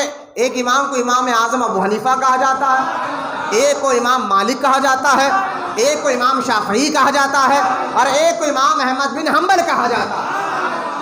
بولے محبت سے سبحان اللہ۔ یہ جو ٹیچر ہے یہ تو احکام پر بڑے بڑے علماء ہیں، لیکن ان چاروں نے جو احکام کے مسئلوں کو سمجھایا، ان چاروں نے جو مضبوط طریقے سے سمجھایا، آج تک مسلمان ان 4 میں سے کسی ایک کی پیروی کرتے ہوئے آ رہے ہیں۔ یہ حضرت احکام کے امام ہے۔ اب تیسرا کیا بچا؟ کیا بچا؟ حسن اخلاق بچا۔ عقیدہ کے امام بتا دیا، احکام کے امام بتا دیا، اب بچا کیا؟ حسن اخلاق۔ اور حسن اخلاق ہی تصوف کی جان ہے، بولنا سبحان اللہ۔ ایک بندہ عقیدے میں مضبوط و عمل بھی کر رہا ہو، اخلاق اچھے نہیں ہے تو آپ اس کو کیا کریں گے؟ یار ایک تو نماز پڑھتا ہے، روزہ رکھتا ہے، پھر بھی گالی دے رہا ہے، پھر بھی دھوکے بازی کر رہا ہے، پھر بھی جو ہے بے صبری چالیں کر رہا ہے۔ تو آپ ایمان عقیدے کو نہیں دیکھیں گے، اس کی اچھی عادتوں کو، بری عادتوں کو آپ دیکھیں گے۔ تو لہٰذا اب جو ہے بات بچی، جو قرآن نے یہی سبجیکٹ دیا، نبی پاک نے یہی سبجیکٹ سمجھایا، صحابہ نے یہی سمجھایا، یہ 3 چیزیں کہ عقیدہ، احکام اور حسن اخلاق۔ اب حسن اخلاق کے لیے جب باری آئی تو حسن اخلاق کے لیے داتا صاحب گنج بخش لاہوری رضی اللہ تعالیٰ عنہ، جو 465 ہجری میں آپ کی وصال ہے، 465، اب 1443 چل رہی ہجری، لیکن آپ 465 ہجری میں داتا صاحب دنیا سے گئے، اور 470 ہجری میں غوث اعظم پیدا ہوئے، بولنا سبحان اللہ۔ یعنی داتا صاحب جانے کے 5 سال بعد غوث اعظم پیدا ہوئے، اور غوث اعظم فرماتے اگر داتا صاحب میرے دور میں ہوتے تو میں ان کا مرید بن جاتا۔ اور حضرت داتا صاحب جو ہے نا، یہ تایا زاد بھائی بھی ہونا غوث اعظم کو، تایا زاد بھائی ہونا ہے کہ حضرت حسن مصنع کے جو 2 حضرت امام علی رضا کے جو 2 حسن عسکری کے 2 بیٹے تھے، ایک حسن مصنع، ایک حضرت زید، تو زید کی اولاد سے داتا صاحب آئے ہیں، حسن مصنع کی اولاد سے غوث اعظم آئے ہیں، بولنا محبت سے سبحان اللہ۔ تو لہٰذا اس لحاظ سے داتا صاحب غوث اعظم کے تایا زاد بھائی بھی ہونا ہے۔ تو داتا صاحب کا روحانی مقام کے لیے اتنا کافی ہے کہ خود غوث اعظم کہہ رہے ہیں اگر میرے دور میں یہ رہتے تو میں ان کا مرید بن جاتا۔ تو داتا صاحب فرماتے ہیں کہ تصوف کا یہ معاملہ حسن اخلاق، اسی کا نام تصوف ہے۔ عقیدے کے امام بن گئے، احکام کے بھی امام بن گئے، اب تصوف کہ تصوف کے امام کون تھے؟ تو داتا صاحب فرماتے 10 امام گزرے۔ بولے یہ کب کی بات ہے کہ غوث اعظم پیدا نہیں ہوئے تھے، کیونکہ اس دور کا دور غوث اعظم کا دور نہیں تھا۔ ابھی غوث اعظم پیدا ہونے سے پہلے داتا صاحب سمجھا رہے ہیں اپنی کتاب میں کہ اچھے اخلاق کے 10 امام گزرے، سلسلے 10 گزرے۔ غوث اعظم سے پہلے بھی 10 سلسلے تھے، بولو نا سبحان اللہ۔ وہ 10 سلسلے کیا ہے؟ تو حضرت داتا صاحب کہتے ہیں ایک سلسلہ جنیدیہ تھا، جو حضرت جنید بغدادی رضی اللہ تعالیٰ عنہ اپنی خانقاہ میں مریدوں کو سمجھانے کے لیے کہہ رہا ہوں، صبر کے پیمانے کو اچھی طرح سمجھاتے ہیں، بولو نا سبحان اللہ۔ صبر کتنے قسم کا ہوتا ہے؟ صرف گناہ کا روکے، صرف غصے پر آئے، غصہ آیا تو صبر کرنا، اسی کو صبر نہیں کہتے، اس کو صبر کہتے ہیں گناہ نہ کرنا اور نیکی کرنا، گناہ سے روکے رہنا، اس کا نام بھی صبر ہے۔ اپنے آپ کو گناہوں سے بچائے رکھنا، اس کا نام بھی صبر ہے۔ یہ باتیں کب سمجھ میں آئے گی؟ جب مرشد کے ہاتھ میں ہاتھ آپ دو گے۔ صبر صرف غصے کو قابو پانے کا نام نہیں، صبر بہت قسموں کے صبر ہے۔ اپنے آپ کو گناہوں سے روکے رکھنا یہ بھی ایک صبر ہے، بولے یا رسول اللہ۔ صبر صرف مصیبتوں کے وقت جو ہے نا، صبر کرنے کا نام صبر نہیں۔ ارے اختیار میں ہو، کر سکتے ہو غلط کام، پھر بھی اپنے آپ کو روکے رکھنا، اس کا نام صبر ہے، بولے نا سبحان اللہ۔ حضرت جنید بغدادی کا سلسلہ چلا، جو اس خانقاہ میں جاتا وہ صبر کے بارے میں اچھی باتیں سیکھ کے آتا، اور وہ سلسلے کا نام، آپ کہاں جا رہے ہیں؟ بولے جنیدی بغدادی، ہاں سلسلے جنیدیہ والے۔ پھر آپ فرماتے ایک جو ہے نا تیفوری سلسلہ چلا، اب وہاں شکر کیا ہے سمجھایا جاتا تھا اس خانقاہ میں، اور تیفوری سلسلے کے بانی حضرت خواجہ بایزید بستامی ہے، بولو نا صبح. جو آگے چل کر یہ نقشہ بندی بنا. خواجہ بایزید بستامی رضی اللہ تعالیٰ عنہ کا اصل نام تیفور ہے. اصل نام آپ کا تیفور ہے. لہٰذا آپ کی خانقاہ میں شکر کے معنی سمجھایا جاتا ہے. لہٰذا آپ کہاں جا رہے ہیں؟ بولے ہم حضرت تیفور کے پاس جا رہے ہیں. ہاں آپ سلسلے تیفوریہ والے. بولو نا سبحان اللہ. اب ایک سلسلہ چلا نوریہ. ان کا نام تھا ابو الحسن نوری. ابو الحسن احمد نوری. تذکرۃ الاولیاء میں فرید الدین الطاری نے ان کے بارے میں لکھا ہے ابو الحسن احمد نوری رضی اللہ تعالیٰ عنہ. اور جو ان کی خانقاہ میں جاتا تو لوگ کہتے ہیں ہم نوری سلسلے والے. ابھی سلسلے بنے. سلسلے کیوں بنے گئے تھے؟ اچھے اخلاق کے اپنے اندر. بولو نا سبحان اللہ. جو شریعت اور طریقت کی جان ہے وہ اچھے اخلاق ہے, اچھی عادتیں ہیں, اچھی مزاج ہے. تو اس کے لیے سلسلے بنائے گئے. بولو نا یار سلسلے صرف تعویذ دینے کے لیے نہیں بنے, صرف پڑھ کے پھونکنے کے لیے نہیں بنے. یہ ہے ہی فیض یہ بھی بزرگوں کا کہ تعویذات دینا پڑھ کر پھونکنا. سلسلوں کا اصل اہم مقصد تھا کہ آپ کی گندی عادتوں کو باہر نکالے اور آپ کے اندر اچھی عادتیں ڈالے. بولتے رہیے محبت سے سبحان اللہ. اب سلسلے یہاں سے بنے. سلسلے تیفوریہ, سلسلے نوریہ, سلسلے جنیدیہ. ایک سلسلہ اور چلا سلسلے تستوریہ. یہ سلسلہ حضرت سہیل بن تستوری رضی اللہ تعالیٰ عنہ سے چلا. سلسلے تستوریہ. اب ایک سلسلہ اور چلا سلسلے مصحبیہ. حضرت عبداللہ بن مصحبی رضی اللہ تعالیٰ عنہ سے یہ سلسلہ چلا. اب یہ ہر خانقاہ بنے کہ آپ کی اچھی عادتوں کو داخل کرے, بری عادتوں کو نکلے. داتا صاحب کہتے ہیں کہ ایسے 10 خانقاہ بنے. بولو نا سبحان اللہ. کوئی خانقاہ والا شکر کے بارے میں سمجھاتا, کوئی صبر کے بارے میں سمجھاتا, کوئی عفو کے بارے میں سمجھاتا, کوئی آپ کے دل سے حسد کو نکالتا, غیبت کو نکالتا, گندی عادتوں کو نکالتا, گندی مزاج کو نکالتا. یہ سارے سلسلے خانقاہ بنے. کوئی وہابی آپ سے پوچھے یہ سلسلے ہے کیا, تو کہنا بھائی قرآن کو تو ابھی سمجھا نہیں, خالی پڑھا. سمجھ پہلے. خالی پڑھنے سے نہیں ہوتا, سمجھنا بھی ضروری ہوتا ہے. پڑھنے سے نہیں سمجھنا بھی ضروری ہوتا ہے. قرآن کے سبجیکٹ کو تمہیں سمجھا, عقیدہ, احکام اور اس میں اخلاق, یہ قرآن تمہیں سمجھا رہا ہے. نبی نے یہی سمجھایا ہے اور یہی سے سلسلے بنے ہیں. اب داتا صاحب کہتے ہیں 10 سلسلے بنے. کتنے؟ اب میں نام نہیں لیتا. داتا صاحب کی کتاب آپ اٹھا کر دیکھیں, وہ 10 سلسلوں کا نام آپ نے لکھا. جنیدیہ, نوریہ, مصحبیہ, تستوریہ. اب آپ نے نام لکھ دیے تیفوریہ. ایسا آپ نے 10 سلسلے لکھے. اب یہ 10 سلسلے ان کا کام کیا تھا؟ یہ بزرگوں کا خانقاہ کا اچھی عادتیں, حسن اخلاق. بولو نا حسن اخلاق. اب اللہ پاک نے اس لیے غوث اعظم فرماتے ہیں ہر سلسلے والے یعنی ہر دور میں ولیوں نے جو کام کیا ان کا بھی ایک سورج تھا, چمکتا تھا. لیکن جب اللہ نے میرے سورج کو چمکایا ہے, بولو نا سبحان اللہ, اللہ نے جب میرے سورج کو چمکایا سارے سورج ڈوب گئے, لیکن عبد القادر جیلانی کا سورج قیامت تک چمکتا رہے گا. بولو نا سبحان اللہ.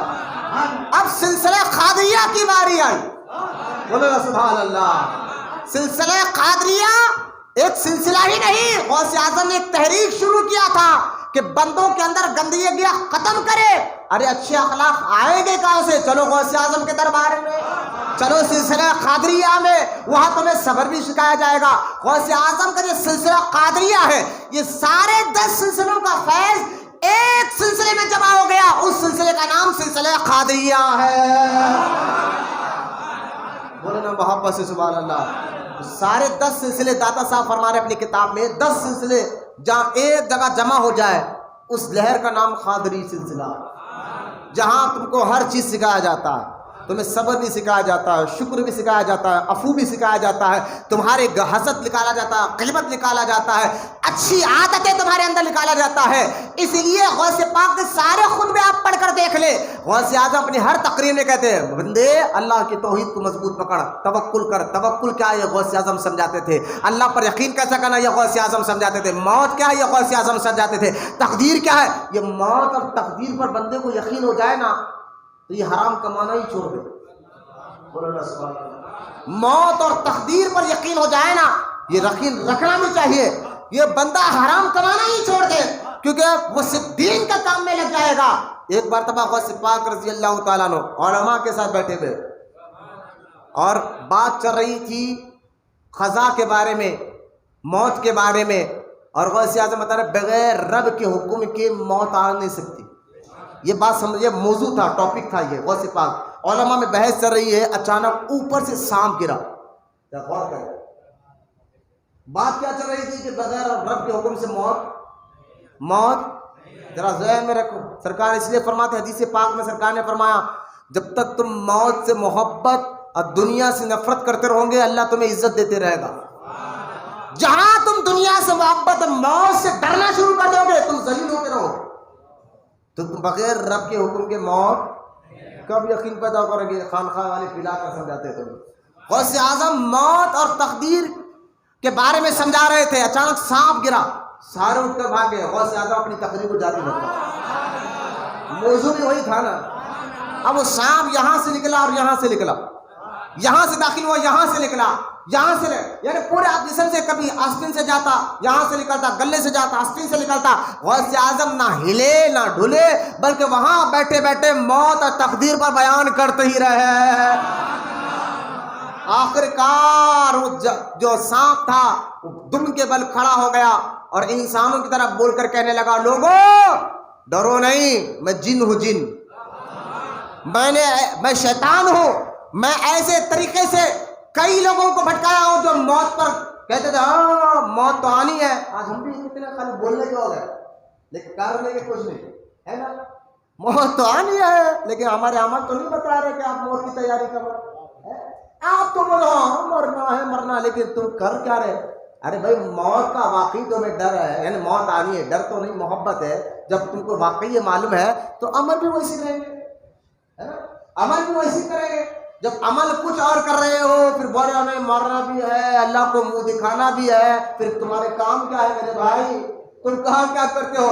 حضرت غوث پاک رضی اللہ تعالیٰ عنہ کے سامنے وہ سانپ جو ہے نا دم کے بل کھڑا ہوا اور کھڑا ہو کر کہنے لگا میں نے اس طریقے سے کئی ولیوں کو بھٹکایا ہے جو صرف بولتے تھے لیکن کرتے نہیں تھے، لیکن غوث اعظم کو اس میں ثابت قدم پایا ہے. بولے نا محبت سے سبحان اللہ.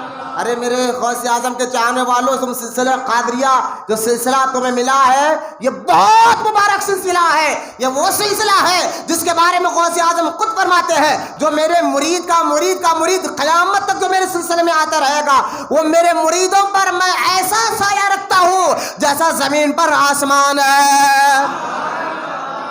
بولو نا محبت سے سبحان اللہ. یہ سایہ ہے.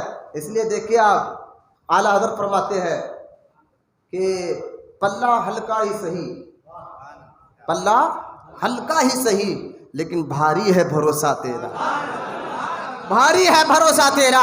آپ غور کرتے جائیے سلسلے سے یہ بنے.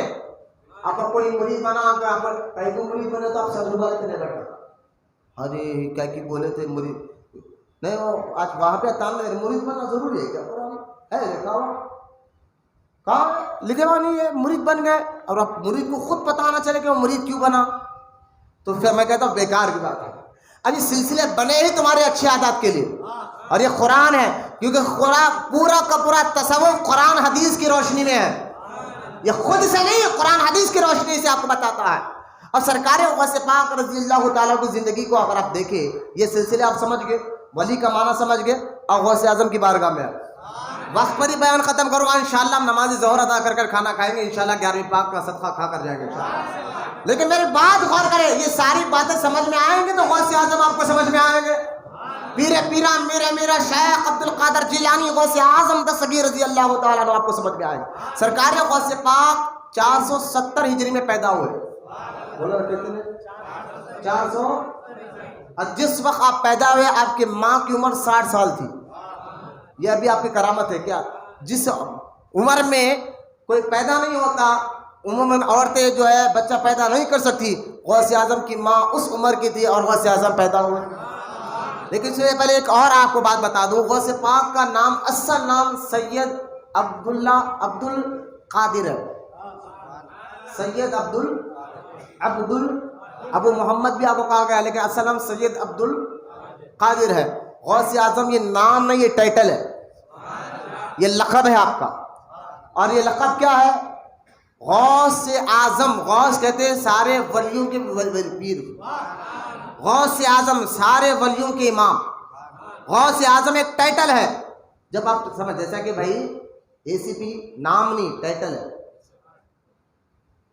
ایس آئی پولیس اسٹیشن میں اے سی پی ہے، ایس آئی ہے، کمشنر ہے، ڈی سی پی ہے، ڈی جی پی ہے، یہ نام ہے، یہ ٹائٹل ہے، عہدے ہے، یہ عہدے ٹائٹل.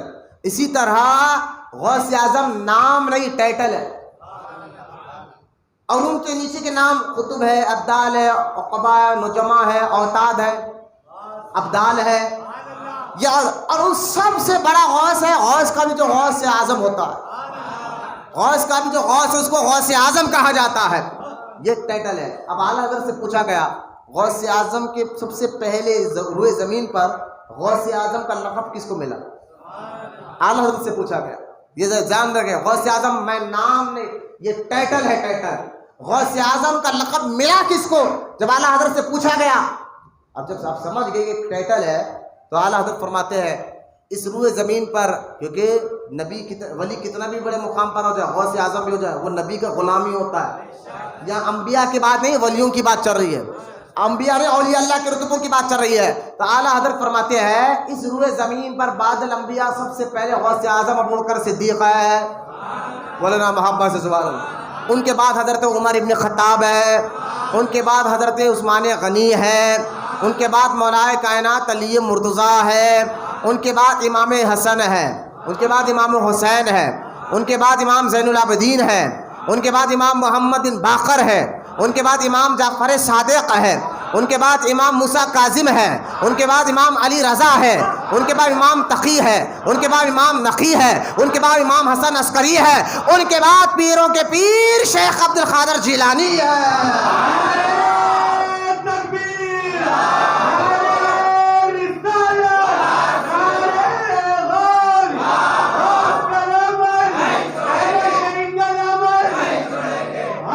غور کرے پیرانے پیر غوث اعظم امام مہندی کے آنے تک غوثیت کا مقام آپ ہی کے پاس ہے. مولانا محبت سے سبحان اللہ. اب سرکار غوث پاک رضی اللہ تعالیٰ 470 ہجری میں پیدا ہوئے. آپ کے ماں کی عمر 60 سال تھی. آپ پیدائش ولی ہے، آپ کی کرامات ہے، کہ وقت اجازت نہیں دیتا. میں آپ کچھ بات بتاتا ہوں غوث اعظم کی اہم باتیں جو آپ کو سمجھانے کی کوشش کروں گا. سرکار غوث پاک رضی اللہ تعالیٰ عنہ جب آپ کی عمر 18 سال ہوئی، کتنے سال؟ 18 سال ہوئی تو آپ نے اپنی ماں سے اجازت چاہی کہ میں بغداد جا کر اور پڑھنا چاہتا ہوں. جبکہ آپ 18 سال کی عمر میں گیلان، جو بغداد سے 300 کلومیٹر دور ایک علاقہ ہے گیلان، وہاں پیدا ہوئے اور وہاں پر آپ وہاں کے مدرسوں میں پڑھے. خود غوث اعظم سے جب پوچھا گیا یا شیخ عبد القادر جیلانی آپ کو پتہ کب چلا کہ آپ اللہ کے ولی ہے، تو غوث اعظم فرماتے ہیں کہ میں 4 یا 5 سال کی عمر کا تھا، جب میں مدرسہ جاتا تھا تو فرشتے آ کر کہتے تھے لوگوں ہٹ جاؤ، اللہ کے ولی شیخ عبد القادر جیلانی کو بیٹھنے کی جگہ دے دو. بولے محبت سے سبحان اللہ. چہرے پر خوشی آئے، بولے محبت سے سبحان اللہ. ایسے پیر ہمارا ہے. حضور تاج شریعہ اس لیے تو کہہ رہے ہیں پیروں کے آپ پیر ہے یا غوث المدد، اہل صفا کے میر ہے یا غوث المدد. بولے محبت سے. آپ 18 سال کی عمر میں جب کہ آپ پیدائشی حافظ قرآن ہیں، 17 پارے آپ حفظ کر رہے تھے غوث اعظم. اور جب آپ سے پوچھا گیا آپ کے استاد جب 4 سال کی عمر میں بسم اللہ قرآن پڑھانے آئے تو غوث اعظم نے بسم اللہ کے ساتھ 17 پارے پڑھ کر سنا. جب آپ سے پوچھا گیا آپ نے سکھا کہا ماں کی پیٹ میں سکھا. اب غوث اعظم کی عمر 18 سال، ماں سے اجازت چاہتے کہ ماں میں اور پڑھنا چاہتا ہوں. اس کو کہتے ہیں دین کا درد. ہاں اس کو بولتے ہیں، اسی کو بولتے ہیں.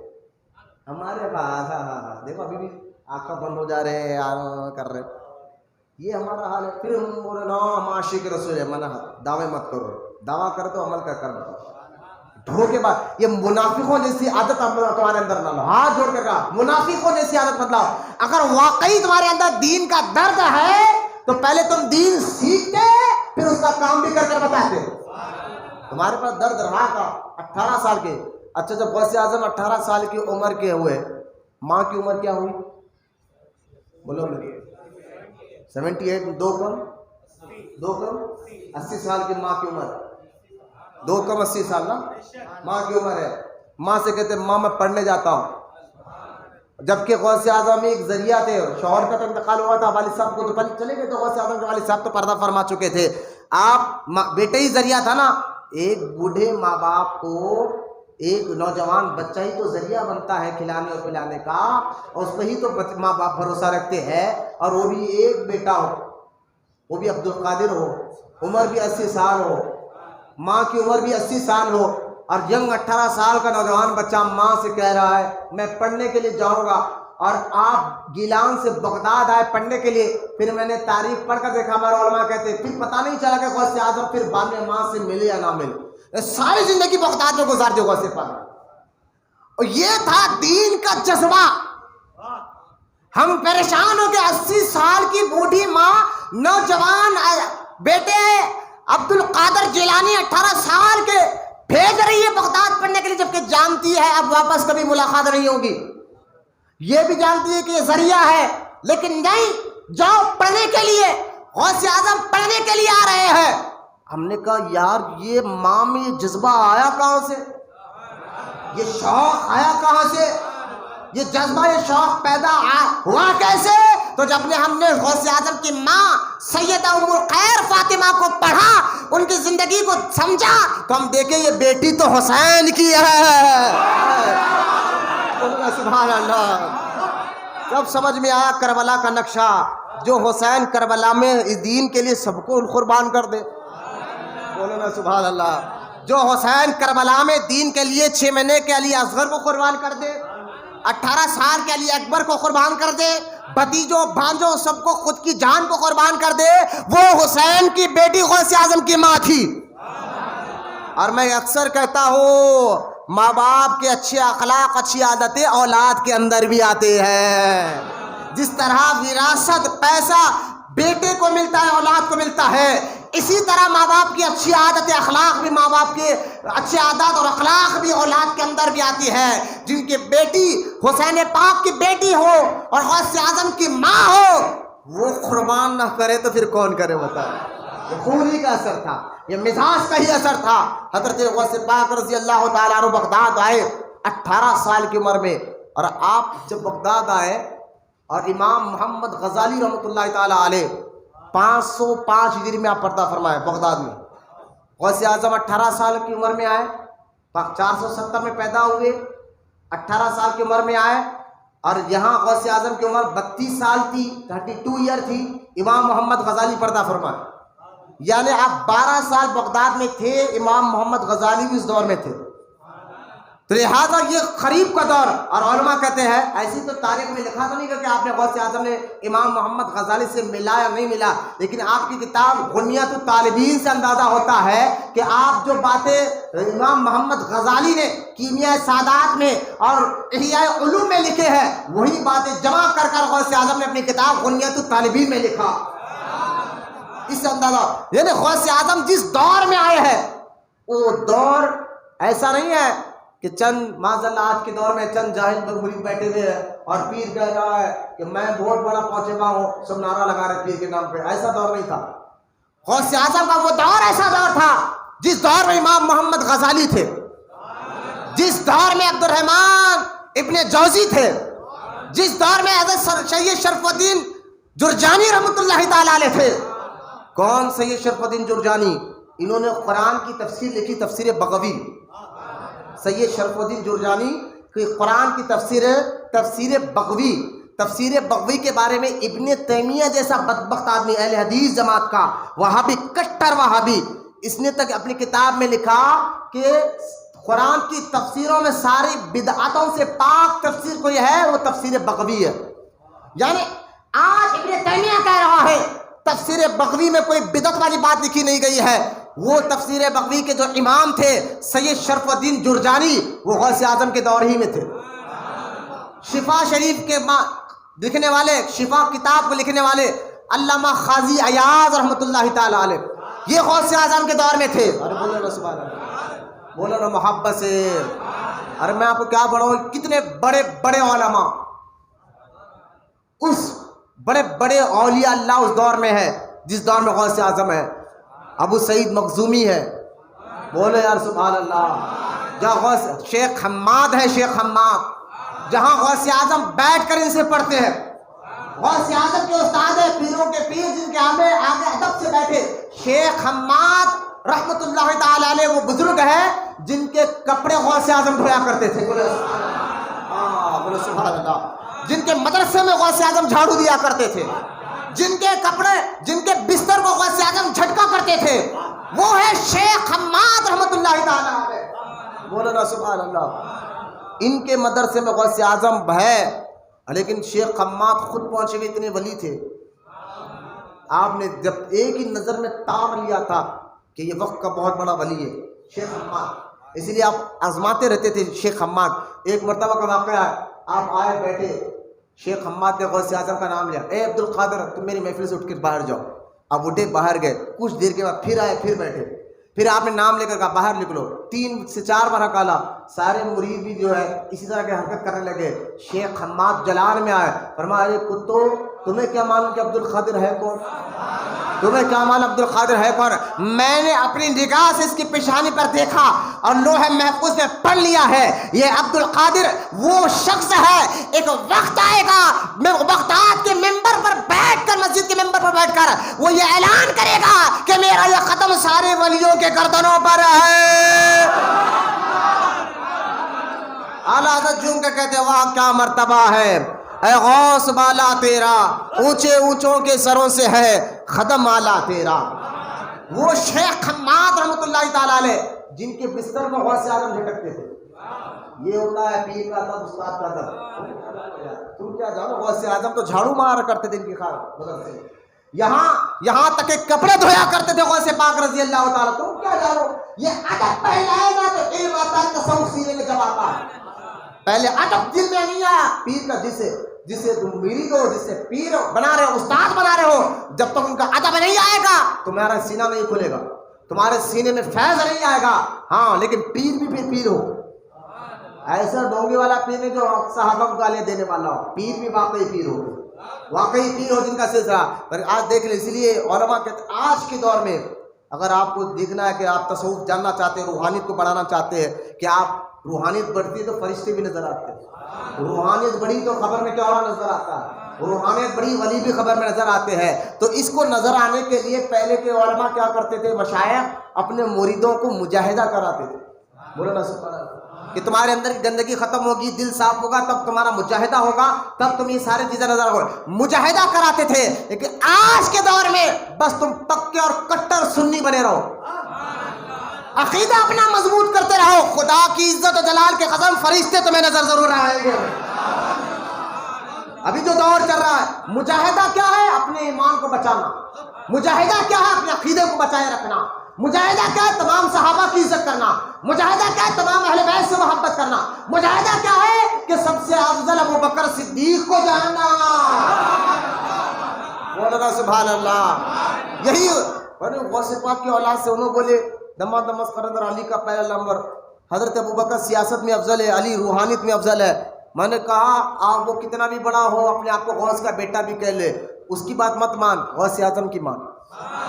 غوث اعظم غنیۃ الطالبین میں لکھتے ہیں اللہ نے سارے نبیوں کو پسند کیا اور پیدا فرمایا، ان میں 4 نبیوں کو چنا، اور 4 میں سے حضرت موسیٰ، حضرت ابراہیم، حضرت اسماعیل کا نام لیا اور فرمایا محمد رسول اللہ چوتھے ہیں۔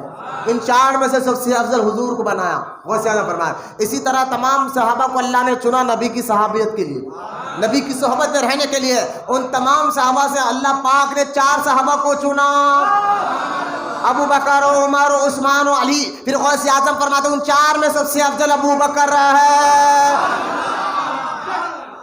یہ غوث اعظم کا کہنا، بولو سبحان اللہ۔ یہ غنیۃ الطالبین میں غوث اعظم نے لکھا۔ آج اپنے آپ کو غوث کا بیٹا بولے، کچھ بھی بولے، اور بیٹا ہو کر غلط بات بتائے، سید ہو کر غلط بات ہم نہیں مانیں گے، ہم غوث اعظم کی مانیں گے، ہم پیروں کے پیر کی مانیں گے، بولو سبحان اللہ۔ اب غور کرے، غوث اعظم کا دور ایسا دور ہے کہ آپ کے دور میں ایسے جید علماء بیٹھے، اور جب آپ کی عمر 52 سال ہوئی، غوث اعظم کی عمر کتنے سال؟ جب تک آپ جو ہے نا اپنے خانقاہ میں، مدرسے میں، کیونکہ آپ کے شیخ حماد نے آپ کو اپنا مدرسہ دیا، آپ نے وہاں سے خانقاہ کا کام سلسلہ قادریہ نام رکھا، مدرسہ بنایا اور ایسا کام کیا کہ آپ دیکھیں پہلے دور میں اس لیے کہتا ہوں خانقاہ نہیں مدرسے ہوا کرتے تھے. مدرسہ ہی خانقاہ بنتا تھا, مدرسہ ہی درگاہ بنتی تھی. آج جہاں غوث اعظم کا جس کمرے میں مزار ہے وہ خانقاہ قادریہ تھا. یعنی غوث اعظم اس مدرسے میں کیا کرتے تھے بھائی, آپ بہجت الاسرار اٹھا کر دیکھیں. غوث اعظم فجر پڑھاتے, فجر کے ظہر تک لوگوں کو تدریس دیتے, فجر سے لے کر ظہر تک لوگوں کو تدریس سکھاتے, قرآن حدیث کی باتیں سکھاتے. ظہر پڑھاتے, ظہر سے عصر تک مخارج سکھاتے, عصر پڑھاتے, عصر سے مغرب تک لوگوں کو دم کرتے, تعویذات دیتے. پھر مغرب پڑھاتے, مغرب سے عشاء تک پھر قرآن کا درس دیتے, پھر عشاء پڑھاتے. اس کے بعد لوگوں کو بھجاتے اور خود اللہ کی عبادت میں لگ جاتے. مرید کہتا ہے ایسا ایک بار نہیں ہوا, برسوں برس ایسا ہوتا رہا, سالوں سال ایسا رہتا رہا. ایک صاحب کرنے لگے بھائی ہمارے پیر خالی پلاتے, تقریر نہیں کرتے. میں نے کہا تقریر نہیں کرتے, خالی پلاتے. میں نے کہا یہ غور کرو, تقریر کرنا غوث اعظم کو اتنا پسند تھا. 52 سال کی عمر میں غوث اعظم نے پہلا خطبہ دیا, پہلی تقریر کی.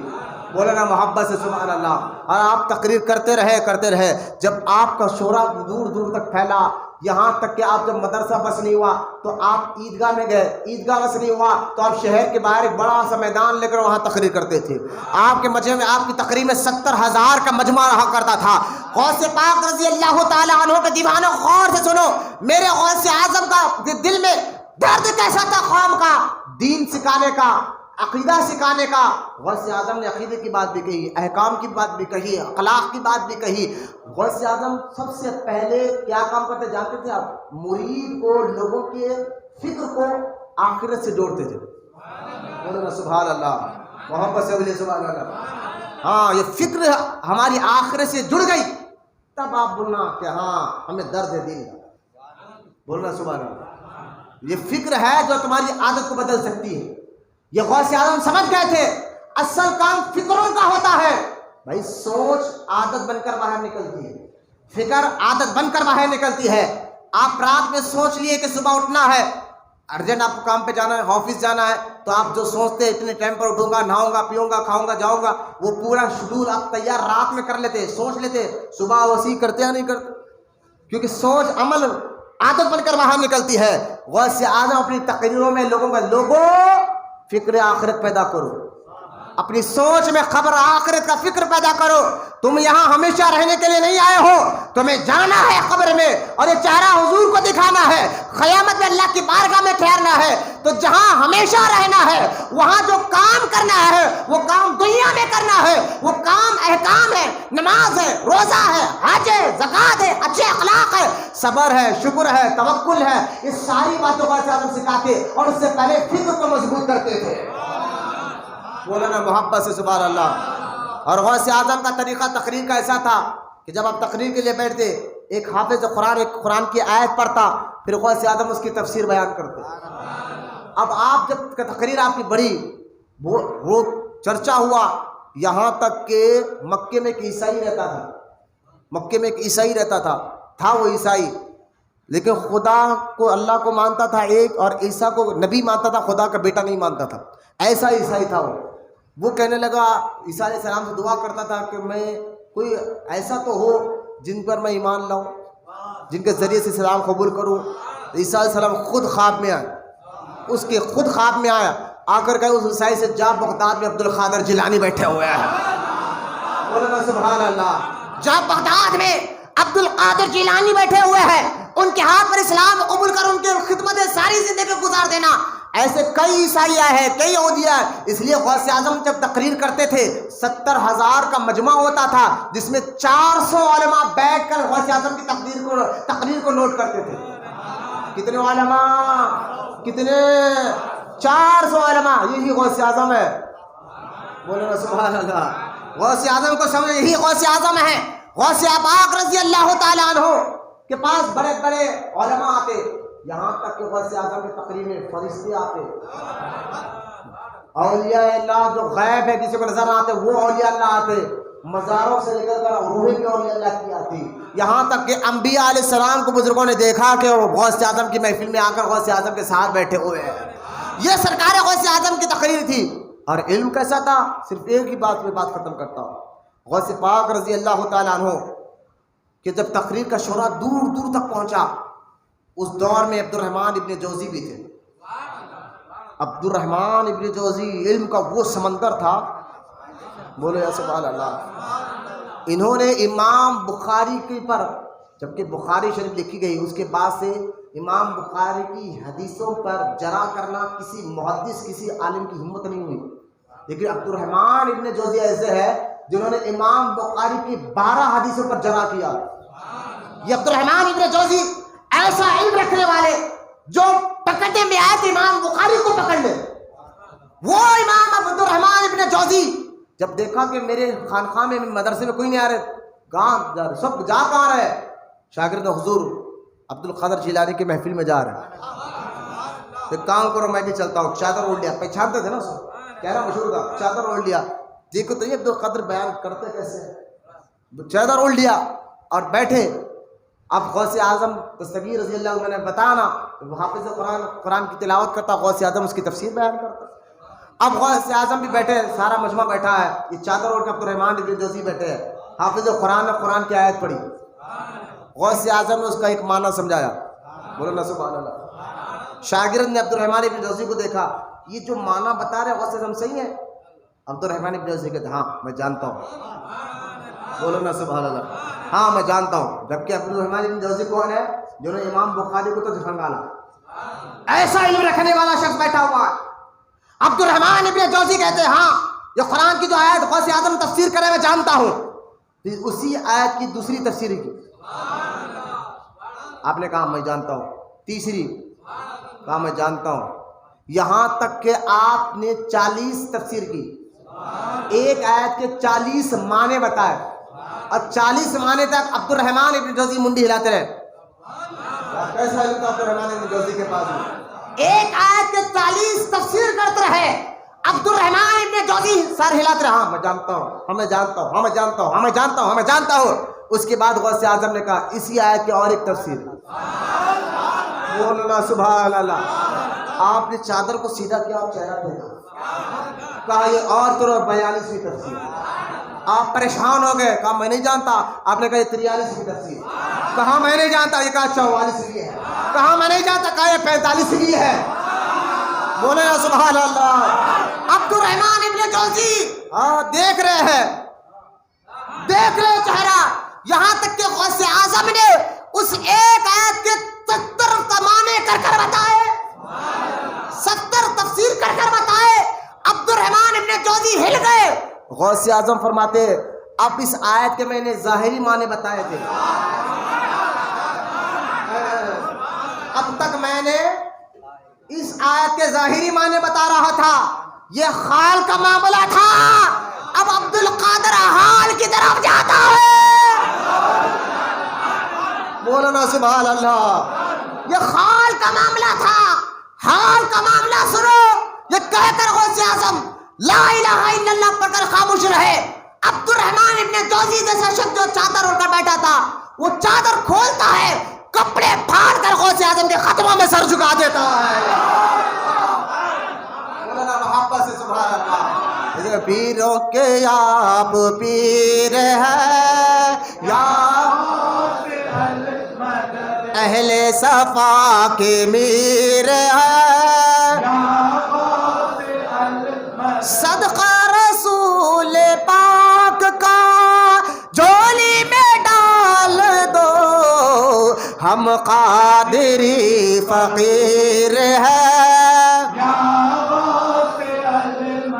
اصل عالم ہی ولی بنتا ہے.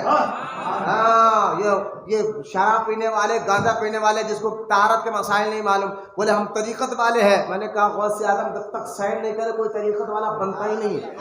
ہاں غوث اعظم اپنے وقت کے سب سے بڑے مفتی بھی ہے. ایسے مفتی، ایک آدمی نے منت مانگی تھی کہ میرا کام ہو گیا تو میں ایسی عبادت کروں گا، اگر وہ عبادت نہیں کر پایا تو میں اپنی بیوی پر 3 طلاق کر دوں گا. اس کا کام ہو گیا اور اس نے کیا منا، ایسی عبادت کروں گا وہ عبادت صرف پورے زمین پر میں اکیلا کر رہا ہوگا، کوئی اور نہیں کر رہا ہوگا. اب وہ منت پوری کیسا کرے؟ سارے مفتیاں بولے نہیں تیری تو منت کیوں بھائی، اگر تو اب یہاں درود پڑھے گا تو کوئی نہ کوئی تو درود پڑھ رہا ہوگا، یہاں تو روزہ رکھے گا تو پوری دنیا میں کوئی نہ کوئی کہیں نہ تو کوئی تو روزہ رکھ رہا ہوگا آج کے دن، اگر تو نماز پڑھ رہا ہے نفل نماز تو نہ کوئی تو دنیا میں کہیں تو نفل نماز پڑھ رہا ہوگا، لہٰذا تو نے یہ کیا مدد مانگ لی؟ اب تیری بیوی کو طلاق سے کوئی نہیں بچا سکتا، لیکن وہ پریشان ہوا، سارے مفتیاں کہنے لگے تیرے بیوی پر طلاق ہو ہی جائے گی، کوئی نہیں بچا سکتا، لیکن اسی نے کہا نا یہ مسئلے کا حل عبد القادر بتائے گا۔ بولنا سبحان اللہ۔ جہاں بڑے بڑے مفتی فتویٰ نہیں دے سکتے تھے، غوث اعظم کا فتویٰ سنو۔ جب وہ شخص غوث اعظم کی بارگاہ میں گیا، غوث اعظم مسکرا کر، یہ مسئلہ تو آسان ہے، بولنا سبحان اللہ، مسئلہ تو آسان ہے، ورنہ حضور کیا فرمایا آپ کعبۃ اللہ چلا جا اور وہاں کے امیر سے بات کر کر ایک دن کے لیے کعبے کو لے تو تنہا ہو کر لے، 7 چکر لگا کر تو اکیلا کعبے کا طواف کرے، کیونکہ پوری دنیا میں کہیں اور کعبہ، لہذا تو 7 چکر لگا لے گا کعبے کا، تیری منت بھی پوری ہو جائے گی اور تیری بیوی تیری ہی رہ کر رہے گی۔ مولانا محبت سے سبحان اللہ۔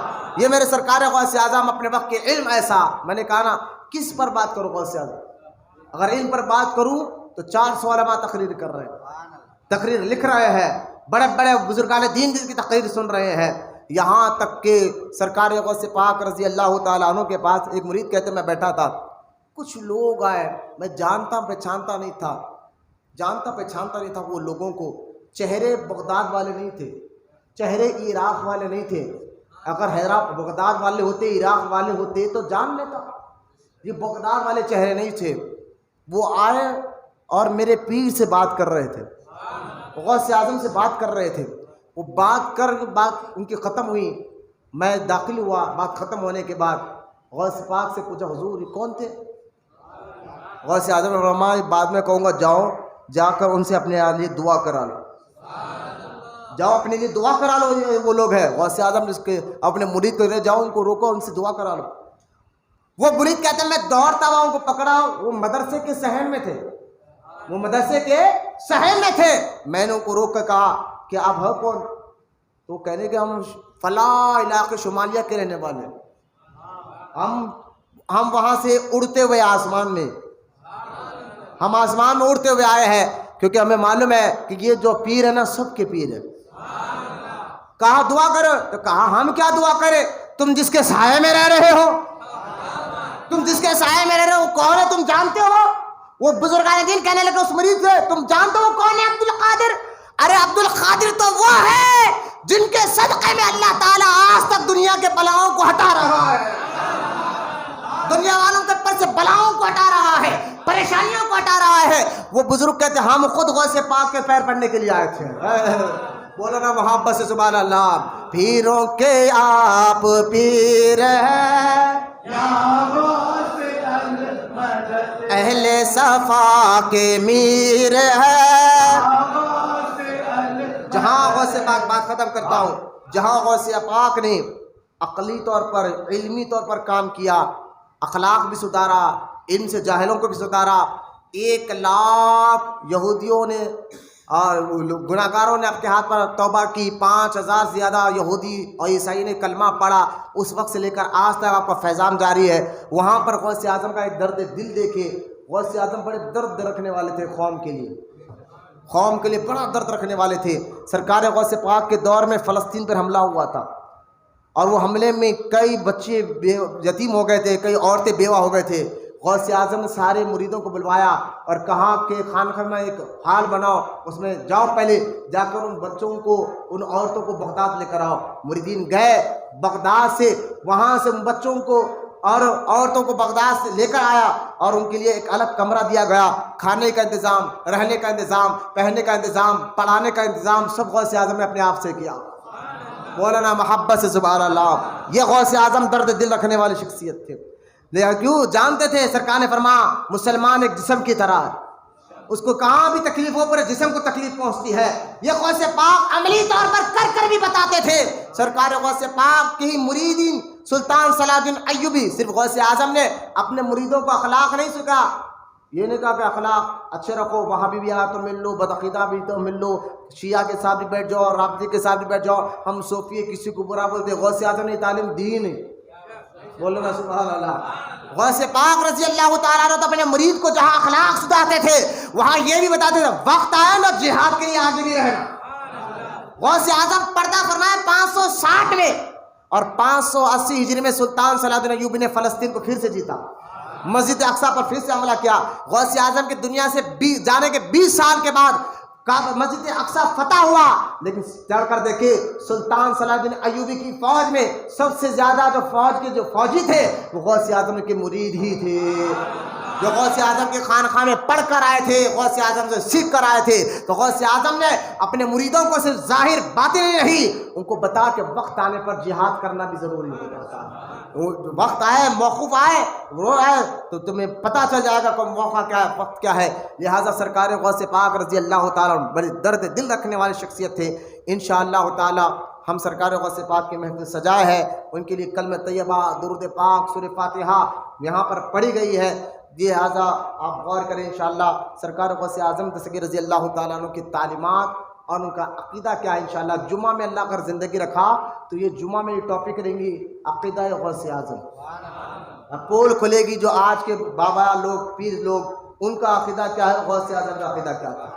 لہٰذا ہم غوث پاک کے چاہنے والے ہیں، غوث اعظم کے عقیدے پہ چلے، درد دل رکھے، دین کی تڑپ رکھے، دین کی سمجھ رکھے، دین حاصل کرے، دین سیکھے، دین سکھائے، اور پھر دعویٰ مت کرے ہاں ہم کو بہت احساس ہے، یہ ہو رہا وہ ہو رہا، پھر سو جا رہے۔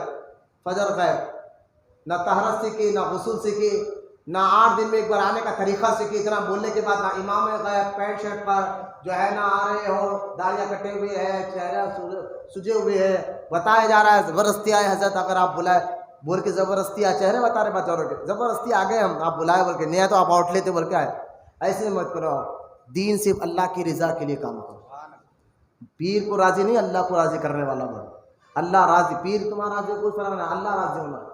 اللہ راضی کیسے ہوتا ہے؟ تو پہلے دین سیکھو، درد پیدا ہوگا، اس کے بعد قوم کی خدمت کرنے کا جذبہ بھی پیدا ہوگا۔ خود سیکھے نہیں تو میدان میں اترے ان کے، ہے نا، بغیر سیکھے کوئی بندہ پہلے چلان چلے جاؤ، چلائے گا ڈرائیور سب کو، خود تو مرے گا، ہم تو ڈوبے تھے نا، آپ کو آؤ، آپ کو بھی نہیں ڈوبے۔ لہٰذا پہلے سیکھا جاتا، اس کے بعد میدان میں جایا جاتا۔ تو دین سیکھنے کا آسان راستہ اتوار کے دن 2 گھنٹے کا ٹائم نکالنا ہے، وہ بڑا پروگرام آیا تو جلدی بلا رہے تھے، وہ بھی 8 دن میں ایک بار، اتوار جو کہ چھٹی کا دن ہے، اور اس میں بھی سستی کاہلی، بغیر شملے کے، بغیر امامے کے، کتنے بار بولنا یارو۔ اللہ ہم کو عمل کی توفیق عطا فرمائے، عمل کی توفیق عطا فرمائے، عمل کی توفیق عطا فرمائے، بغیر بولے سمجھے سارے مریدوں کو اخلاص کے ساتھ اللہ کی رضا کے لیے خانقاہ میں آنے بیٹھنے، دین سیکھنے کی توفیق عطا فرمائے۔ جتنے لوگوں نے سورہ فاتحہ یا ابھی تک جو میں تقریر کر رہا تھا، اللہ پاک اس کو قبول فرمائے، اس کے بولنے کہنے میں کچھ غلطی ہے تو اپنے فضل و کرم سے معاف فرمائے انشاءاللہ، کیونکہ وقت ختم ہو گیا، ذکر نہیں ہوگا، ڈائریکٹ اذان دی جائے گی، اس کے بعد نماز ظہر ادا کی جائے گی۔ نماز ظہر کے بعد کھانے کا انتظام ہے، میں مریدوں سے کہوں گا پہلے مہمانوں کو کھلائے، بعد میں خود کھائے۔ سورہ فاتحہ، درود پاک اور کلمہ طیبہ صبح میں 15 دن سے الحمدللہ ہم نے اعلان کیا تھا، اور 15 دن میں گنے چنے لوگوں کے میسج آئے واٹس ایپ پہ، تعجب ہے نہیں، وہ کلمہ طیبہ بھی پڑھنے کے لیے ہمارے وقت نہیں ہے، اللہ رحم کرے۔ پڑھو، غوث اعظم کی بارگاہ میں تحفہ بھیجنا ہے، اور یہ اللہ والے جو ہے تمہارا تحفہ لے کے واپس کر دیتے۔ انشاءاللہ آنے والے اتوار کو ہم اور ایک ولی کا عرس منائیں گے، عرس نظام الدین اولیاء، ابھی سے تیار ہو جاؤ۔ حضرت نظام الدین اولیاء کا عرس اسی مہینے کی 17 ربیع الثانی کو ہے، یہ مہینے 11ویں شریف کی 17 کو عرس ہے، اور غوث اعظم کے بارے میں آتا ہے کہ آپ 11 یا 17 ہی کو پردہ فرمائیں۔ آپ 560 ہجری میں پردہ فرمائے، 90 سال آپ کی عمر تھی۔ غوث اعظم فرماتے میں نے 90 سال کی زندگی میں بے نمازی کے ہاتھ سے پانی تک نہیں پیا، لہٰذا نمازوں کی پابندی کرو، شریعت کی پابندی کرو، دین کی پابندی کرو۔ جمعہ میں آپ کو بتاؤں گا غوث اعظم کا عقیدہ کیا تھا انشاءاللہ۔ اللہ ہم تمام کو کہنے سننے زیادہ عمل کی توفیق عطا فرمائے۔ 3,27,000 مرتبہ کلمہ طیبہ پڑھا گیا 15 دن میں، 5,24,000 مرتبہ درود شریف پڑھا گیا ہے،